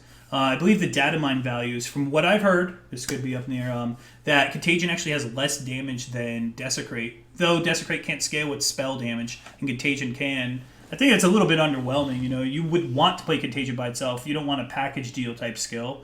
We're all about automation, one click stop, let's cruise along. Yep. I think Contagion is a skill that might get tuned up out of the new skills. Same with probably Siege Ballista will probably also get tuned up a little bit. They might tune that up and kind of nerf Essence Drain a bit so that you're more required to use both at the same time. But from what I've seen, yeah, Contagion, it fits into the skill rotation just fine. You drop a big AoE of it and use the Essence Drain, and Essence Drain does all the work. From what I've seen, yeah, of other people, like I haven't tried it out myself, but except for really early game, and it was pretty shit early game. But yeah, from other people's videos and some streams, it looks pretty damn insane. The amount of damage you can pull off. Like, yeah, you mentioned Mana Cookie, I was watching him as well, and he just obliterated the courtyard bosses with a quick, like one Essence Drain per boss real quick, and they all just went... Yeah, he's playing as a trapper, right? I think I watched him a bit No, Essence Drain cannot be trapped. No. He wasn't playing as trap, no, he was just single casting it. I think it had slow approach on it because I was watching it just like float across the screen and then eventually hit something, and as soon as it did, that boss just goes instant dead. Okay. I watched someone playing some sort of like maybe a Contagion trapper or something, then it would seem to be working really well. Don't know about, I haven't seen anything like that yet, but I've just seen the Essence Drain, and considering it's all poison damage, it's unreflectable, etc., really good for map mods. It might just be too strong in the end. I haven't played around with it myself, but the kind of damage you can get from it, from what I've seen, looks just too good at this stage. And like the only trade-off is it's a bit of a clunky playstyle, because you have to fire off like one thing and then spread it and then just do that over and over again. People have been getting around that with binos as well, so you get even more just dirty prolifs happening and leech and regen, and I don't know, it might just be too much poison and chaos stuff out there right now for how good it is against map mods and all that. So it seems like Contagion's sole purpose is only to spread Essence Drain, but you could just play an Essence Drain build by itself by either using LMP or GMP or whatever the hell you want to use. I was actually shocked when it wasn't trappable, and now I know why. Because it would be probably even more OP than it is right now. Yeah, I think Contagion, like, people use it as well with attached to, like, temp chains, curse and hit, something like that. So you could actually get some nice synergy with it, but it's mostly there just to spread the damage. It barely does any damage itself. Yep. All right, so let's talk about the new Incinerate of this league. It's called Bladefall. You don't actually need to get any damage, and you just kind of look at the screen, press right click, and everything dies. How do you guys feel about the damage scaling of Bladefall right now? Mathil? Bladefall, yeah, it seems really strong. As you said, kind of the new Incinerate, but just, to me personally, feels so much worse to play. Like, it kind of locks you down to do the cast, and I don't know, the ranging on it feels kind of weird. Did you play it before or after the range was fixed? Because they put a range fix in 2.1.1. How long ago was that? Because I tried it, I think, after the range fix, and I just couldn't even like target anything out of 20 yards. So there was something else that was broken. That was what was fixed. So that was probably the issue. If you targeted beyond its range, it just wouldn't fire or something. I think that's what it fixed. Like really just slow. I don't know, like lock you down or slow you down or something. It just felt awful. To me, it feels a lot nicer in cast on crit because I don't have to worry about casting it at all or standing still or anything, and it just is a really nice heavy damage dealer that way. and it does fizz damage on top of that instead of any other like sort of elemental damage for resist purposes. But I mean, I don't know. It feels strong. It feels good. I don't think it's too strong at this stage that it needs a nerf. It's up to other people, I suppose. For me, it feels okay. Just it might use some damage scaling nerfs throughout the actual leveling process. Maybe it's too strong there. Otherwise, yeah, I'm not sad about it. I was leveling with Pox last night in Bladefall. He's playing a trapper. You know how Pox loves his trappers. And with multi-trap, 3 of those suckers coming out, if it crits, it's killing a unique. Like, just see you later, comb. Like, he went from, like, full to 3/4 on a crit multi-trap Bladefall. And I was like, what the hell? It was ridiculous. And It's got 5 crits, so there is that, which makes it a bit inconsistent on the crit unless you build a lot of crit. Trap might be the solution for that, yeah. So I wasn't a big fan of it on crit just because you're either hitting kind of hard or you're one-shotting everything. Without the crit, it was... underwhelming. Yeah, I didn't like it too much. But yeah, building non-crit I think is a very viable option, and that makes it hit really hard and consistently. Just if you're up to the playstyle or not. So it's 125% damage effectiveness, right? Which is unusual given its AoE. Like, it's not a small skill. No. It's like bigger than Rain of Arrows by default, right? Isn't it? Yep. Something like that. Yeah, like AoE on it doesn't even feel necessary from what I've tried. Yeah. So that seems pretty crazy. Yeah. I don't know. It seems like, would you guys say it's the strongest skill, the strongest new skill this patch? Yeah, for sure. Hands down. It was especially mid game. Especially mid game. It's so broken for like entire cruel and like merciless. I obviously I didn't really get to try it out in maps, but even with I had pretty decent gear when I actually went for some damage on it as well, and I managed to get pretty high crit. It was absolutely destroying, and I managed to get it like I think it was somewhere between 40 and 60% crit. It was really high, and because I was wearing like a double crit talisman, crit rings, and everything like that. It was really, really strong. I think my main problem with it was I was going to kill myself to reflect at some point. If Granite wasn't up, I was going to be gone. So my solution to that was going to be wearing a Sybil's Lament. But it was just absolutely ridiculous. And obviously I was just really excited to see what it was going to be like with the 21 gem. So yeah, I think it's definitely might be looking at a tune down. But yeah, I didn't get to try it out of the maps much. It's crazy. It's a crazy skill. Like... You know, like Incinerate was so strong just because you could get extremely tanky and still mow down everything. That's the Bladefall of this league. Yep. That's how I feel. Like, it's insane. You still have to put a lot of points into damage and things like that. And it's awesome. But, like, from what I've seen, Bladefall just murders everything. Let's see. We've talked Siege... Oh, no, we haven't talked Siege Ballista. We've talked Shrapnel. We've done Blade Vortex. We haven't talked Melee Splash yet. Changed to Melee Splash. But before we do that... Siege Ballista, Ziggy. I know you want to get on a little soapbox here about this guy. Not really. I'm like very excited to play Siege Ballista. I guess my salt about Siege Ballista is that they're like, hey guys, this patch we're releasing a Siege Ballista. Pretty cool, right? Guess what? There's a really cool unique for it that allows you to have more Siege Ballistas out if you stack Dexterity. I'm like, oh. And they're like, but that's coming out in 3 to 4 months. So we got the skill and we don't get the unique for another 3 to 4 months. So I'm like, I want to play Siege Ballista as an actual build, but I don't want to play the actual build until I can play the actual build I want to play. So why dangle that shit in front of me, JGD? Well, you could still go dual totems. Just play the build you're playing now, but just get dual totem. I know, but not as good, right? I'm not gonna play it and then play it again when it comes out with the new bow. That's true. That's boring. So what I'm really sad about for this, firstly it seems good end game. I saw Lifting Nerd Bro playing it. It seems like it would be pretty strong end game once you get your GMPs and use it as a general skill, dual totem, yada yada. Seems pretty damn good. What I don't like is that for leveling, it's pretty horrible. I was really hoping that it would be like a nice supporting skill for leveling. Like, you know, your Searing Bond for leveling a bow character, basically. You can drop it down for killing rares and bosses, and it'll help out with those guys. And unfortunately, it just is really not worth the effort, like, to use at all while leveling. And mostly, like, it does okay damage once you've got it linked up. Like, it does pretty decent damage. It adds, like you'd expect, and it's worth putting down. With 8-second duration, right? It needs to do very good damage. The real issue is that what happens is once it sees a target, it starts a charge up right before it fires, which is fine, but once it starts that charge up, it stops tracking, it stops aiming. So basically, let's say you got an enemy moving, and then it starts its charge, and the enemy just moves, and it fires. It doesn't keep tracking while it's charging up its skill. If that's like to fix it to make it really nice to play with, especially for leveling, all you would really need to do is have it so that it keeps aiming while it's charging. So it goes and it keeps aiming at the target, and then like you still like I get it's like a balance point, right? Because it's a big, powerful, heavy-hitting projectile.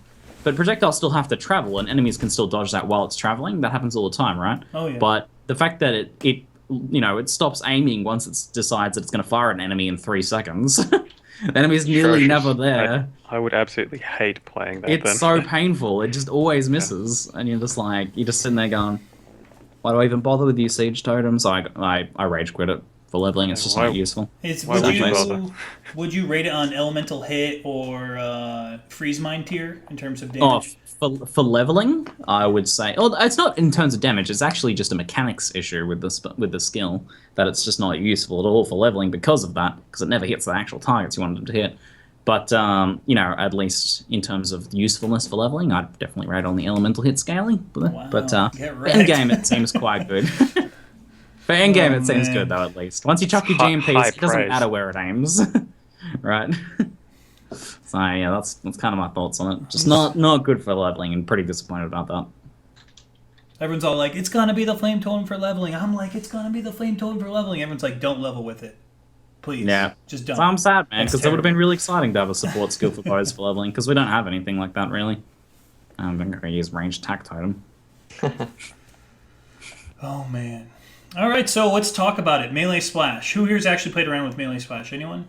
Nope. I think it's using. I have. It's a lot better now.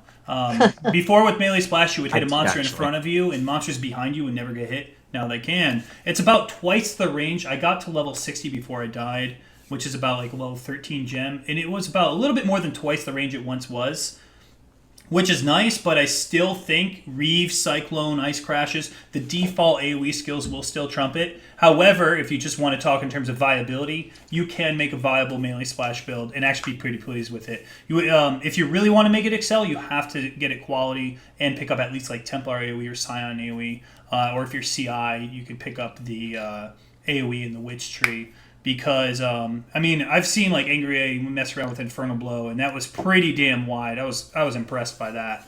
And I think this is a good change to it. The mana multiplier is still 160, but I think that's okay with the offset to melee skills being a static mana cost now, rather than increasing with mana. It's about time. I mean, that skill actually got nerfed in 2.0. It got nerfed from what it was in Onslaught for, I don't know, whatever reason. It was 20% AoE at quality, now it's 10%. But that's all right. They buffed the base AoE of it, so it kind of evens out, and we actually can we can play the skill now. What are your thoughts? You guys going to mess around with Melee Splash at all, or are you still not sold on it? I actually did. I forgot. I remade my old Heavy Metal Infernal Blow Marauder, and so a pretty ancient build. I made that. I went on that character, and I was like, so when did I make this character? And I realized that I hadn't even killed Dominus on him. It was before Dominus was released that I played that character. So ancient character, right? And when you kind of remake an ancient build, you expect that it's probably going to feel pretty ancient. And I think Infernal Blow is obviously a pretty ancient skill.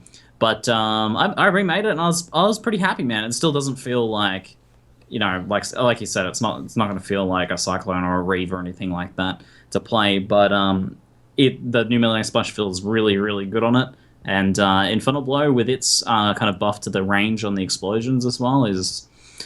Yeah, it feels like definitely, as you said, definitely viable, and even quite fun to play. To go in and just like give a mob pack a whack and just see them all explode is very, very satisfying. So I was pretty happy with Melee Splash for redesigning that character. It was really nice. The biggest quality of life for Melee Splash is probably for summoners. Like SRS, zombies, you guys are probably feeling really good. With so many minions attacking with Melee Splash, you probably have a much better clear than you used to.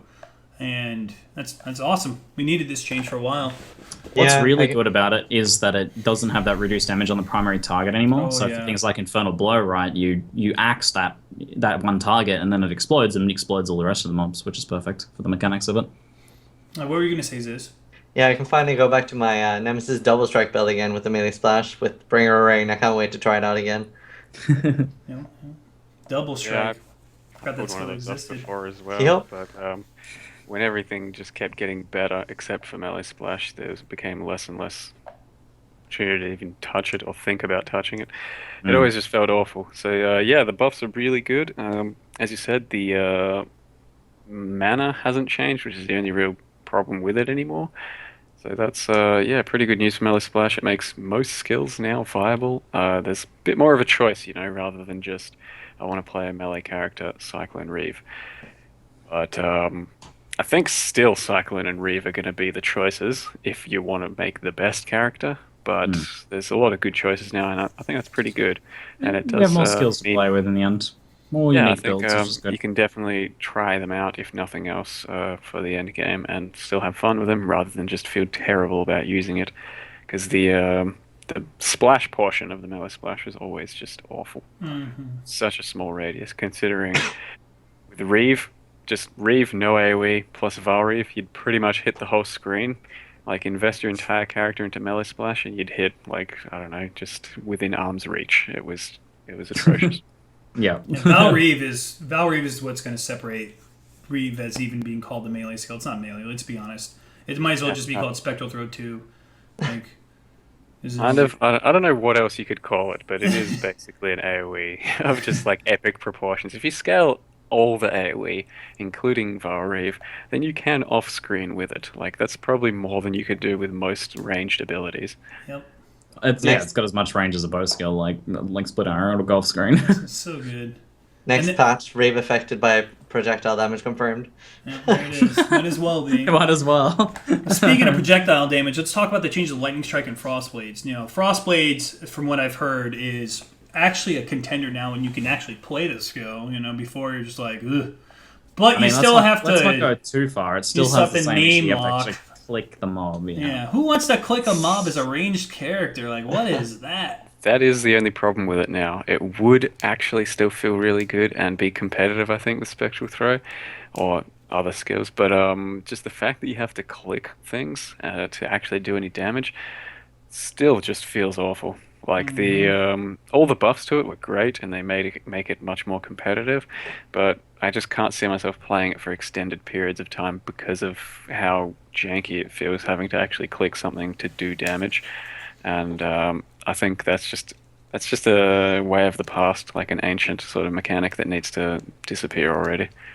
Yeah, every new action RPG that I play that has no name locking and everything's like small AoE based, even if it's a melee skill, I'm like, thank God, this is this is how they all need to be from now on. But for some reason, GGD are releasing new skills that still have name locking. Why can't it work like Arc? That's what I want to know. Like, yeah. Why can't you just click on it automatically targets the projectiles will auto home in. The projectiles, once you hit the target, will auto aim. You know, and then the classical will put on multi-strike. Well, my first hit misses, so why the hell am I playing a skill 66% effective, you know? Yeah. It's like, and then, but Lightning Strike seems like it's pretty damn solid, both through Pierce and Chain. Like, it's legit. You don't have to use LMP or GMP, which is just a free multiplier, because you're not lowering your damage anymore. I think Lightning Strike's actually a pretty good contender now. What are your guys' thoughts? Yeah, it looks a lot better than it used to be. Certainly much more playable. And a lot of people loved Lightning Strike in the old version, so it's just a straight buff there. It's certainly much more considerable as a even endgame skill. I'm still not a big fan of the collisions. Yeah. Basically, like I played around with it just a little bit, and I like ran up to some rock or like a little gap in the floor, and you've got like GMP. You're supposed to shoot out like 8 projectiles, and I was standing right next to this little gap, hit, and nothing came out anywhere, and it just made me flaccid. It's whoa. Sad. Lightning Strike. It's sad. I think honestly, Lightning Strike. And Arctic Breath just need to get the Glacial Cascade treatment. Just make it go over pebbles, man. Like, you coded Glacial Cascade to do it. Why not the other Glacial Cascade is so good with that change. It's so amazing. Why can't the other two have that? Like, Arctic Breath feels so bad. It travels so slow, and then it hits a pebble, and you're just like, oh. You know what I mean? Same thing with Lightning Strike. So, the last one I talk about in terms of balance changes, we got a Wild Strike buff. It now has a fatter AoE and some extra projectiles, but I still think it's abysmal as hell because it doesn't scale with melee physical, yet Static Strike does and has a very similar type mechanic. I don't It doesn't understand. scale with anything. You can't put... Yeah, if you put fire damage on it, then you're only scaling 1/3. Well, you could put... ice on it. Like, the only way I could scale it going physical was physical to lightning, wed, added fire, and I was like, it still feels bad. It's terrible. And Mathil made a pretty good video about how to play Wild Strike, if I remember. Yeah, no, totally, by not using it. That was amazing. But I think it's still targetable, right? Which is basically my problem with that. Like I said, those skills just shouldn't exist in the game anymore. You'd be so much more inclined to play Wild Strike right now if you could like shift click before a few mobs and actually like fire out your projectiles and all that. That'd be a really sick skill. Damn. Yeah, but I remember last time I tried it, it's just you have to like stand still, come up to a mob, click it, hit it, and then your things will actually come out. Whereas if you just like put on Cyclone, you triple your clear speed because you don't have to worry about anything like that.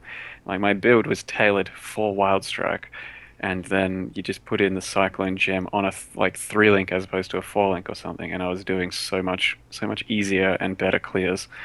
It's still just disappointing in that whole targetable mechanic, yeah. What's crazy about all these things is, you have your Wild Strikes, you have your Frostblades coming out, all these cool, edgy builds, and it's like, good old Leap Slam is a faster clear, because all you have to do is, your movement skill is an AoE skill in its same, and it's fast. And then Wild Strike, like you said, you gotta walk up, slap the sucker, oh, wait a minute, it didn't actually perform the arc, and the projectiles didn't hit anything, and it doesn't scale with melee fizz, screw it, I'll play Leap Slam, which is just like old school as hell, and it's better. It's time, man. Just Wild Strike, give it melee fizz scaling, and it'll actually be playable. Yeah, you still gotta walk up and hit it, but at least you can scale the damn thing. Is there any other gems you guys want to talk? Oh yeah, Blasphemy. Let's talk about Blasphemy. We only got about 15 minutes left. That's a big one. That's a Blasphemy. Huge one. So Blasphemy, when they initially teased it or show it, it was a 25% Aurify for curses. That's the summarize. It would take your curse, 25% mana reservation, good stuff. Surprise, it's 35% on release day. What are you guys' thoughts about this? Did you think it needed to be 35%? Ziz? No, I think it was... I mean, it would be a little OP for like full aura builds with 25%, but I think for like something like say Cyclone, stuff like that, I wanted to use maybe a double. Like, say you'd go like Blood Magic and your gem on a Cyclone, you wanted to do LA Week's vulnerability. It would be like, well, you can't really do it now. Is it possible with a level 4 Enlighten? I don't think so. With Hatred and 2. But yeah, I mean, that was my plan to do like Hatred, LA Week, and vulnerability, which obviously you can't anymore. Or in higher maps like Enfeebled Temp Chains. I was a little sad, at least, for like solo builds like Cyclone about the change. Yep. What are your personal thoughts about it, Blasphemy Mathil, as a skill itself and the stealth nerf? The stealth nerf, I mean, I feel like probably most other people betrayed and baited in a sense. Just, like here's 25, and they just let us think it was 25 for however long until it actually was released. So people planned builds around it. They planned, their auras, their setups and everything. And then without even mentioning it, when they actually released it, they just go, oh, it's 35 now. Just kidding. So that felt a bit, a bit weird to not have that sort of communication. But the fact that it's 35, it's still usable. I think 30 would have been probably a bit nicer if they were going to up it from 25. My real problem with it is still just curse immune maps and curse immune monsters. Like, if you're going to invest into something like Blasphemy, you want it to be doing work most of the time, rather than, oh, there's a curse immune map, you A, can't run it, or B, run it, and you are severely gimped in your build. Or you rely on Warlord's Mark for all your leech, and you come across one curse immune monster, you're doing nothing to him. You're no longer leeching, so it just feels either, I don't know, somehow nerf those curse immune aspects, or just put something in your passive tree that lets you bypass curse immunity for some sort of investment. But as it is, I think it still has a place in the game, but to me it's more or less its place right now is for the lazy man. Someone that just wants to forget about cursing or curse on hit setups, whatever. Just turn that on, all of a sudden you don't have to worry about cursing, and it's just lazy. That's all I kind of feel. So how you feel, it's funny, because how you feel now is how I felt when we first talked about it on the last podcast before it was released. And I thought, for 25%, I thought, it doesn't seem that good. It's going to be nice for, like, a few specific builds like Cyclone and stuff like that. But now having played with it on a couple builds and playing with a Blast Rain and playing with Infernal Blow, I totally think the 35% is reasonable, like the power that you give it, and I think that it goes beyond just being a lazy man's way to curse, because what it enables you to do and the power and the consistency of it is well beyond many of your other cursing options, right? Like, I guess, sure, you can run up and curse every other pack, but then you have to factor in like the clear speed loss that you're having from that if you're self-cursing every single pack that you fight. And when you're doing that, you can't really rely on mana. Like, let's say you're relying on Warlord's Mark for mana as well as survivability, life leech, and endurance charges. Put that on Blasphemy, and then basically you don't have any mana problems ever again because you get that guaranteed 2% leech on every enemy, and you don't need to cast it, so you're not spending the mana to cast that curse each time. I feel like it allows you to do a lot more with any sort of build that is in melee range. Your Cyclones, your point-blank bow builds, any of that sort of stuff. Like, the power of it is really in the consistency, and the automation is actually really, really powerful. Not just like cast an image taken warlords, right? Something hits you and then they get cursed and then you whack them, you get a bit of leech back. That was always nice, and I was always a fan of that. But this is like next level, this is something else. Yeah, that's just it though. If I want that extra consistency, I want those curse immunities gone as well, because if you do rely on Warlord's Mark for mana leech, then you're straight up boned when you run up against a tough rare without with curse immunity. So you get no leech back, you probably run out of mana because you've built around it that way. So if you I'd really just like to see that gone. Honestly, curse immunity should just be like curse resistant, where you could still perform, but curse immunity is lame. It's lame. But in terms of sorry, says what? Just especially in yellow maps, it shouldn't be curse immunity. I can see curse immunity in like red maps, like tier 12, 13, 14, 15. But not mid tier. Curses are too important. For me, blasphemy is very hard to balance because curses are insanely powerful. They really are. They could do so much for you, and you have to work hard to get more than 2 curses usually. Even sometimes 2 curses is a pain to get. I can understand why it was bumped up to 35. I think it might be a bit too much. Like 30 sounds about fair. Support builds, I mean, what race builds don't run with a supporter? Like, what race groups don't have a supporter? So Blasphemy at first glance was like, this thing is going to be crazy. You could say what you want about Curse on Hit, but Curse on Hit does not promote really that much party play. Plus, Blasphemy has the curse off screen. There are a lot of monsters with charge type mechanics, such as Roas, that if you can actually off screen Enfeeble and tempt them, their damage is still snapshot damage. So you actually snapshot them with temp chains and Enfeeble, and that's huge. That's huge. Something that Blasphemy actually provides. Honestly, like, it's pretty annoying when you're playing a Curse on Hit build and you're going against something like Duresso or you're going against Merveil, and now you have to self-cast. It's a little annoying. Blasphemy, like you said, it's lazy, but it's always there on bosses. It's always there on ads if you're melee. If you're ranged, I would still go with the Herald of Ice and Thunder Curse on Hit type gimmick. I think that's still perfectly fine. But I think Blasphemy, pretty balanced around 30. Curses are very hard to balance in general, as we saw from Gouda and the knee-jerk reaction. I mean, let's be honest. Curses are always going to be a nightmare to balance, and especially how overpowered, in my opinion, curse effectiveness really is. Like, they do so much for you. I don't know. Blasphemy is like in a weird spot where it could be too strong, or it's just really, like you said, lazy, man. It really depends on the build. I feel like we have... Go ahead, Mathil. Like consistency is one of its strengths, right? So that's where it actually really comes into play in something like a Ziri, because you can rely on it for almost everything in that zone. The only thing you're going to miss out on is Curse Immune Res, which you don't really care about on a Ziri run because you can skip trash, or there's always lots of trash to leech off of or use anyway. So Blasphemy actually does do what it's supposed to do and is really strong if you specifically build around like going for its Ziri runs, because it's always going to be doing its work there. That's where I really do like it. That's all.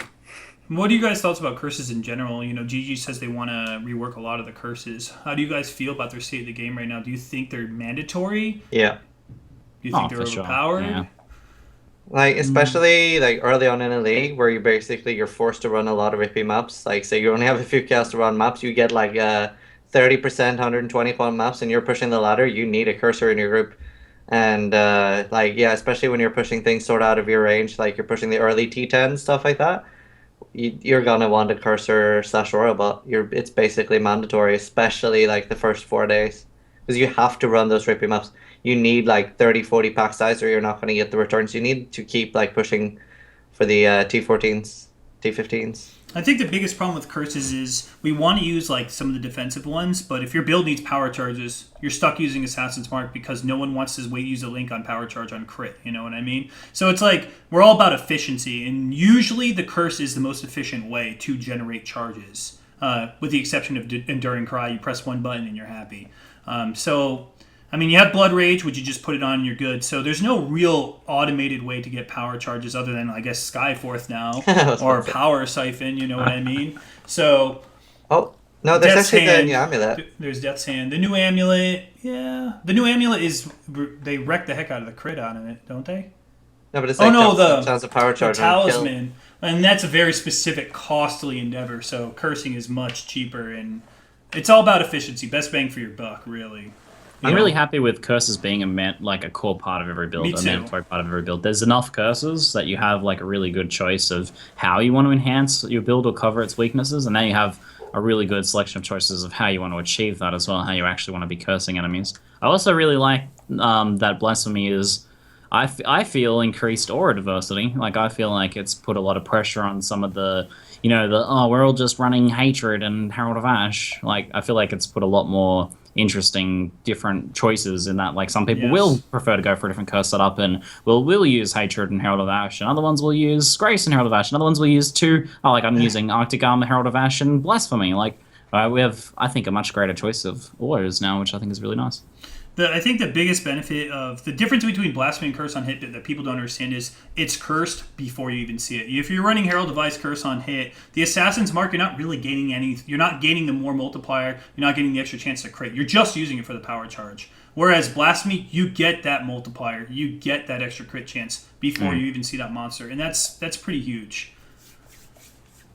You don't have to wait for the monster to die. Sorry. The way you usually cover that is by running Herald of Ice and Herald of Thunder, or at least for builds that do enough elemental damage, because then you are getting those single target Herald of Thunder procs for Assassin's Mark. So like comboing them both, you will end up cursing bosses as well as everything. So it ends up working, but of course Blasphemy Assassin's Mark is still much more effective. Yeah, but it definitely has its place. I mean, you think about a crit physical bow character. You got Hatred, so you're going to Herald of Ice. Herald of Thunder, sometimes you're not going to reach this shock threshold. It's awkward. Is it worth the reservation? So it's in like an awkward spot. Whereas, as a bow character, you're still going to use Herald of Ice. You're not going to use Blasphemy. You're not scaling AoE. So it's like, it's in a really awkward spot because it's mandatory to get that power charge to do damage. I don't know. How do you guys feel about the radius on Blasphemy? I think it's a little short. It scales well, but it needs to be a little bit more for builds that don't get AoE or curse nodes. Felt okay from what I've used it. I haven't really complained with it. I kind of felt the opposite, even unleveled, because when you level, your curse gains radius and Blasphemy gains radius, so they both gain radius together, so it ends up growing pretty quickly.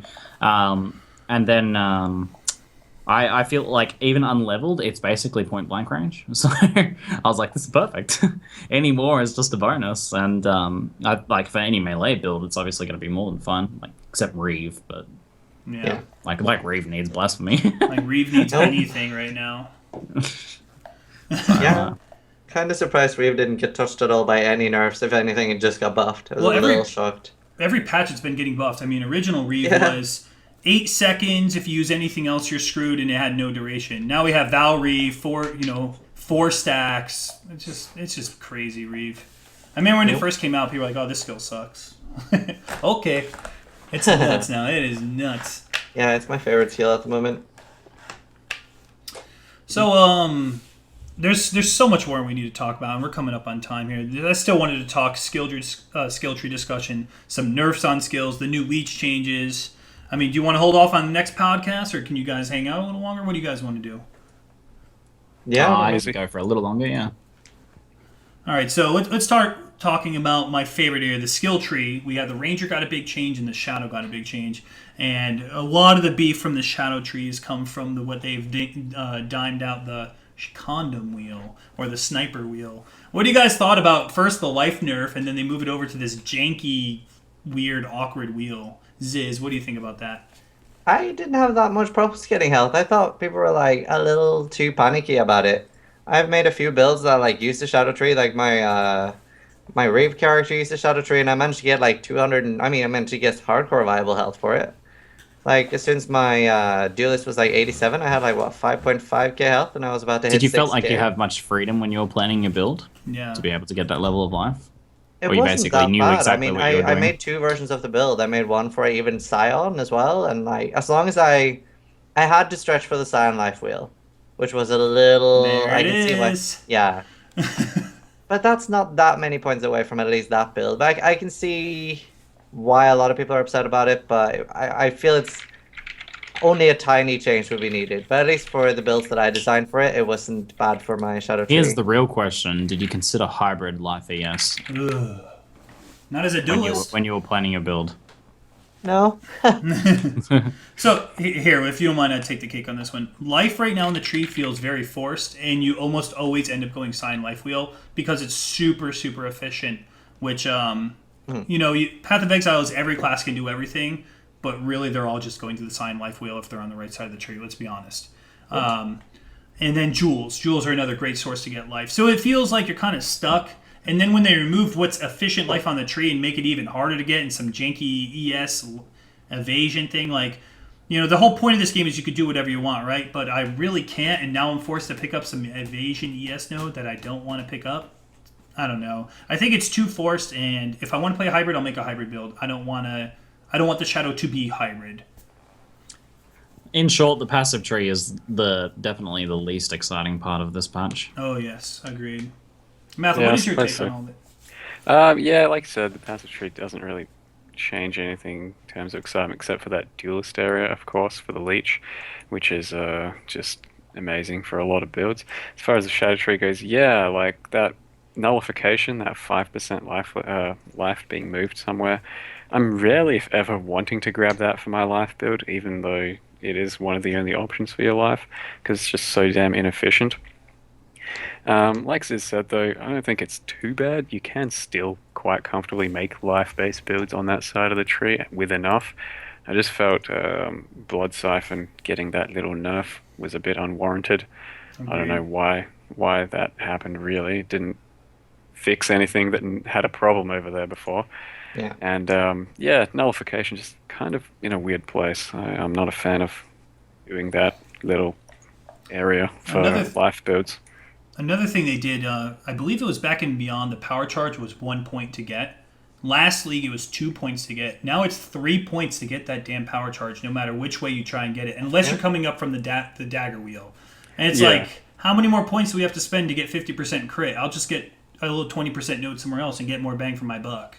You know? It is essentially only efficient when going through that right side of the passive tree for Dagger, or for Ghost Reaver if you're like cruising up that way. But yeah, just sticking to that whole shadow area and then having to go out for the passage for the point for 3 points just feels awful. I don't know why that's happened.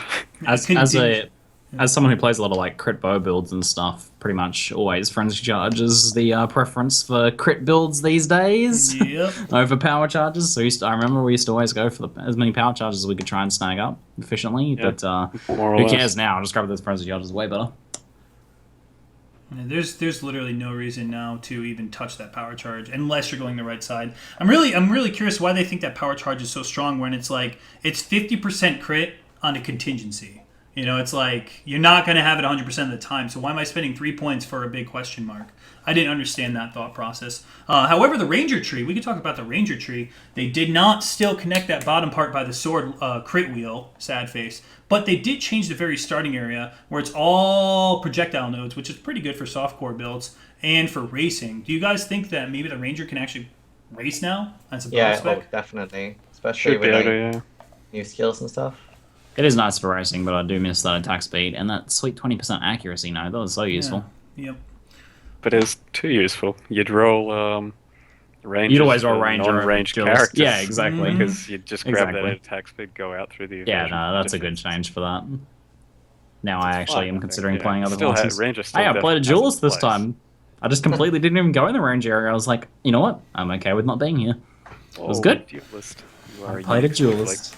And now we have all these new aspects of the random animal. First thing, they fixed aspect of the eagle, which was the bow wheel. That was really you know, it was awkward to get. It was hard to get in builds and be happy with it. Now you can just spend 3 points. It's right there. It's worth it.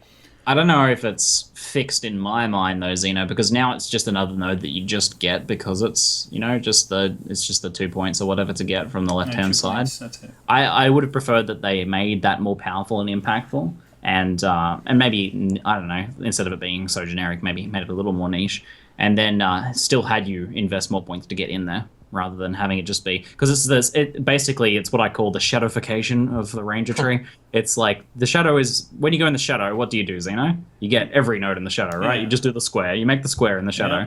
Ranger's kind of the same now. You just get the random notables really and get that. the hell out. Yeah, I don't really like that. I prefer when it's a bit more interesting, right? When you actually make interesting choices and what you're going to pick up instead of just being like, well, I guess I get the entire thing now. And Ranger, like, that feels like it's heading in that direction. The first thing I think about when I play Ranger is, why am I not playing a Scion? That's honestly what I think.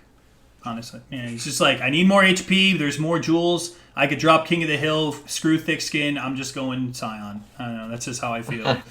Thick Skin just drives me nuts. That's like the one beef. If there is anything I want for Christmas, just connect Thick Skin to the sword wheel down there by the Onslaught thing. Just do that and I'll be happy. It only makes sense if you're going like dual wield with Twin Terrors at the moment, basically. Which is, yeah, kind of a bad feeling. It's just bad. It's just really clunky. What else we got to talk about here? Let's see. The passive skill tree, obviously, it was pretty underwhelming. It didn't even seem like it got worked on very much, or there was much thought process, other than the Leech. The Leech is in a good spot. I think we can all agree on that. Jules Leech is sexy. Let's talk about the nerfs to skills. Incinerate, and more importantly, Chill of Corruption. Ziz, you got a big take on that one. But Incinerate, has anyone even tried it or seen it since the nerf? I haven't seen it. Not once. But that doesn't really say too much about the skill, though, like, if we're not seeing it much, because when you have a very popular skill that gets any sort of nerf, and then new skills come out, especially if they take the tension like Bladefall and Blade Vortex have, then you're going to see hardly any of them, regardless of the strength of the skill. I mean, Cyclone still played, Vaal Spark still played, and they got hit pretty hard. Well, Cyclone didn't get hit that hard. But Incinerate, I think it might have got Elemental Proliferated, where it's just like, goodbye. We'll see you in another year. Yeah, Incinerate got hit insanely hard. So even if it is still good, people are going to be just terrified of trying it to start. I mean, with, why so would you want to, right? After a big nerf like that, and I think GGG's happy with that. Like, after so much Incinerate, they're just like, you know, let's just make it not matter for a while. I don't think not everyone likes that balancing style, but yeah, let's have people play Bladefall instead. Bad at the moment. It's just that the comboed with the fact that it was so prevalent and OP before, and the fact that it got such a nerf, no one's just going to be like too excited to play it right now. Go on. You can't even use Spell Echo with it anymore. Like, what? So let's wreck the damage effectiveness, and now you can't even get to the final stage if you even wanted to. I mean, that is a double nerf right there. That is just take it out the back, shoot it in the face kind of nerf. The old GGG double nerf. Looking at all the nerfs and the sort of other things combined that came in to make it a bit better, like Controlled Destruction, I think it does take about something like 40% damage nerf or so, just flat in the end, if you try and rebuild it. I think it'll still be viable and still perfectly usable, just like Flame Blast, when it was nerfed, it was still very usable. It's just same thing. It was everyone played it. It got nerfed. Other things got introduced. Everyone wants to play the other things. So it'll probably still be usable. Probably just not as easy to build as it once was. No one wants to play a worse version of the same thing, right? Yeah. Yeah, basically. That's my point. When we've been playing it for so long, you may as well try everything else out. So I'm going to rebuild my low-life Incinerator at some point of the league and see if I can still take down Uber Atziri with it. And I'm thinking I probably should still be able to, which means Incinerator's fine. It's just that... it's to be viable, which is all that's needed. So something that's being played a lot is those poison skills. You know, the Emberwake ripoff of the poison Incinerate, the consuming dark edginess with Infernal Mantle. You know, all these like, or Nugio's playing the Flame Blaster with poison. It seems that poison is like meta as hell. I'm shocked. I thought it was going to be like, it might be good, but if you deal chaos damage and you scale chaos damage and damage over time, poison makes sense to use because it double dips. What are your thoughts on this, Mathil?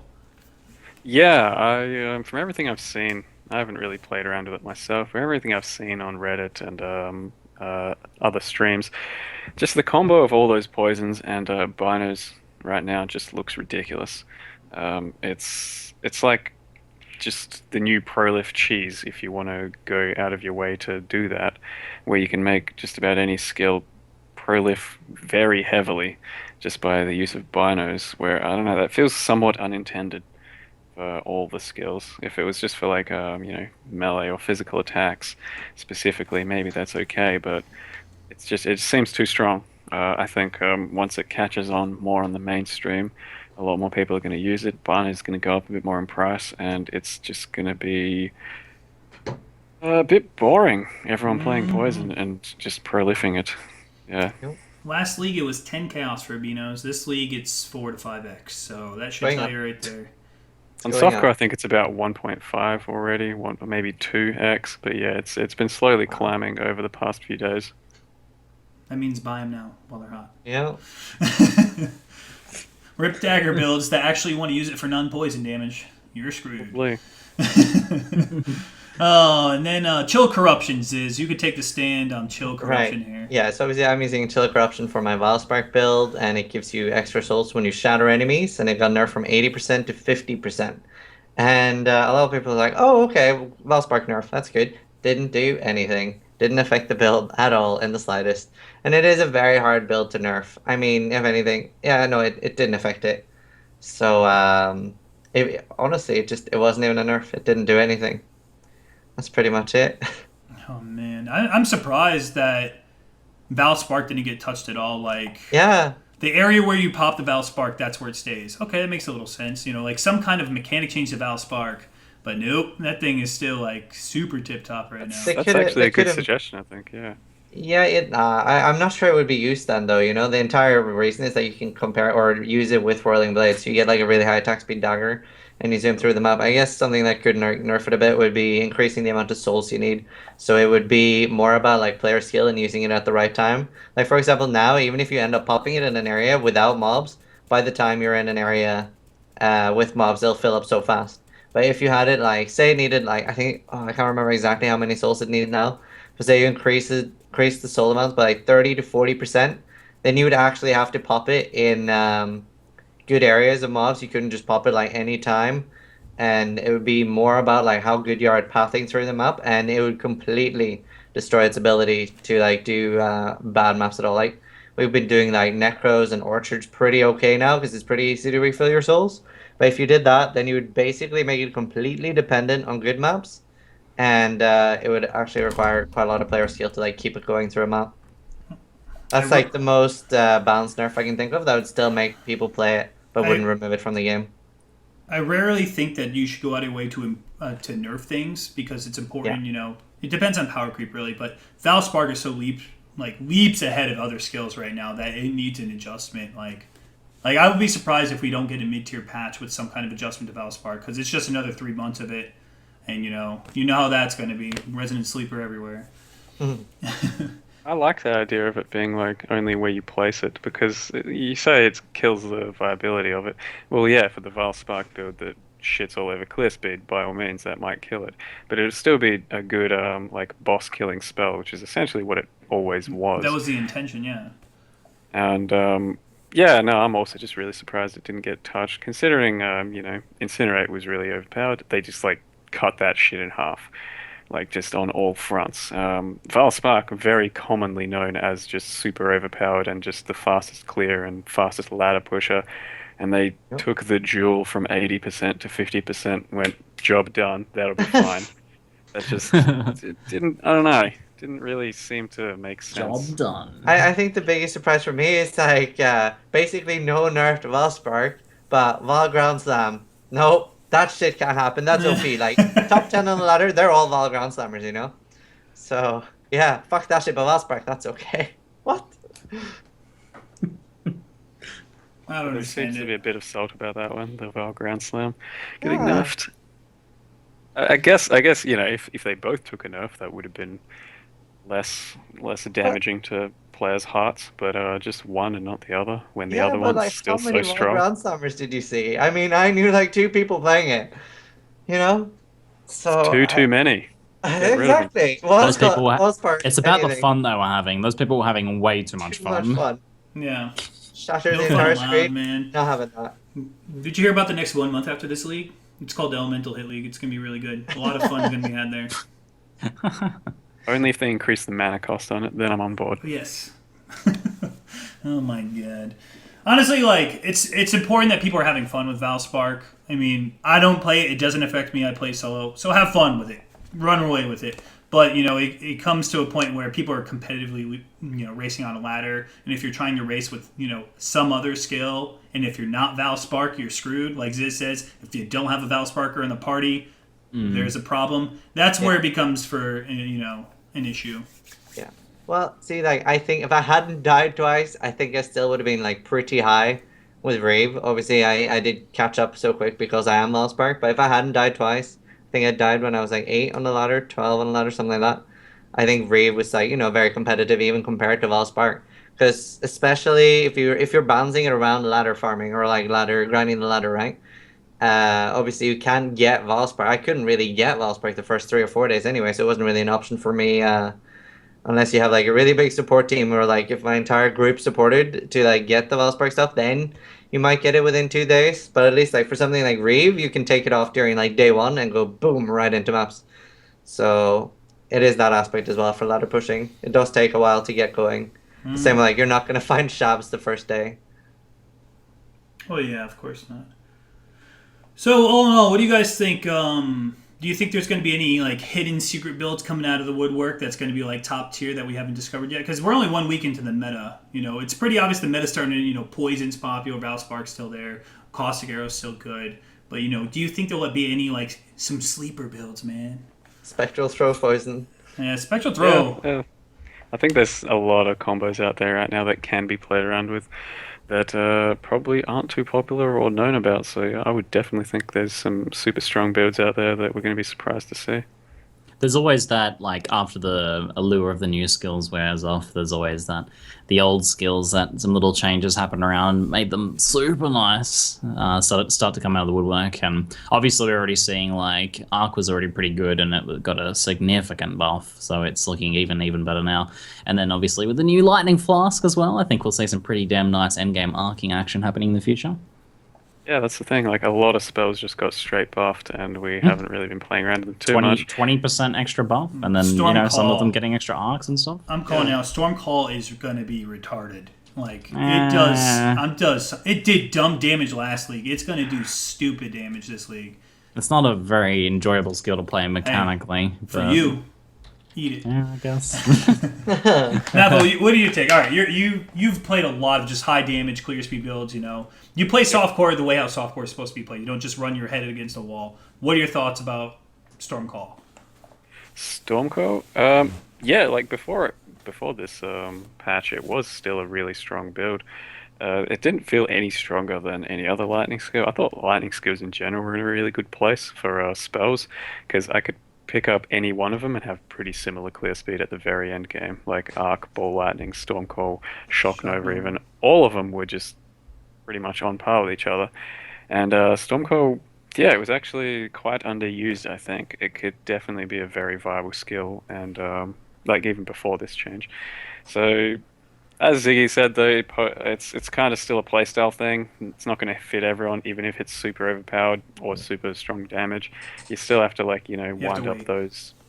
Yeah, like with less duration attached to it, it kind of gets rid of the need for waiting for that explosion. It's pretty much an instant cast, but it still does require a certain different playstyle to other skills. It's really strong. It's definitely usable, and I'll probably try it up again at some point too.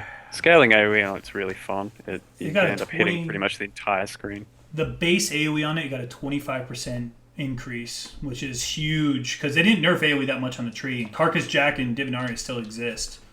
So before that, I could pretty much cover the entire screen with the size of the ring itself. It was like, you know, entire screen sized. So with that, it might just mean you don't have to use one of those items and still get that kind of AoE, or just forgo some AoE altogether. It should be a really strong skill. People should try it out. Yeah.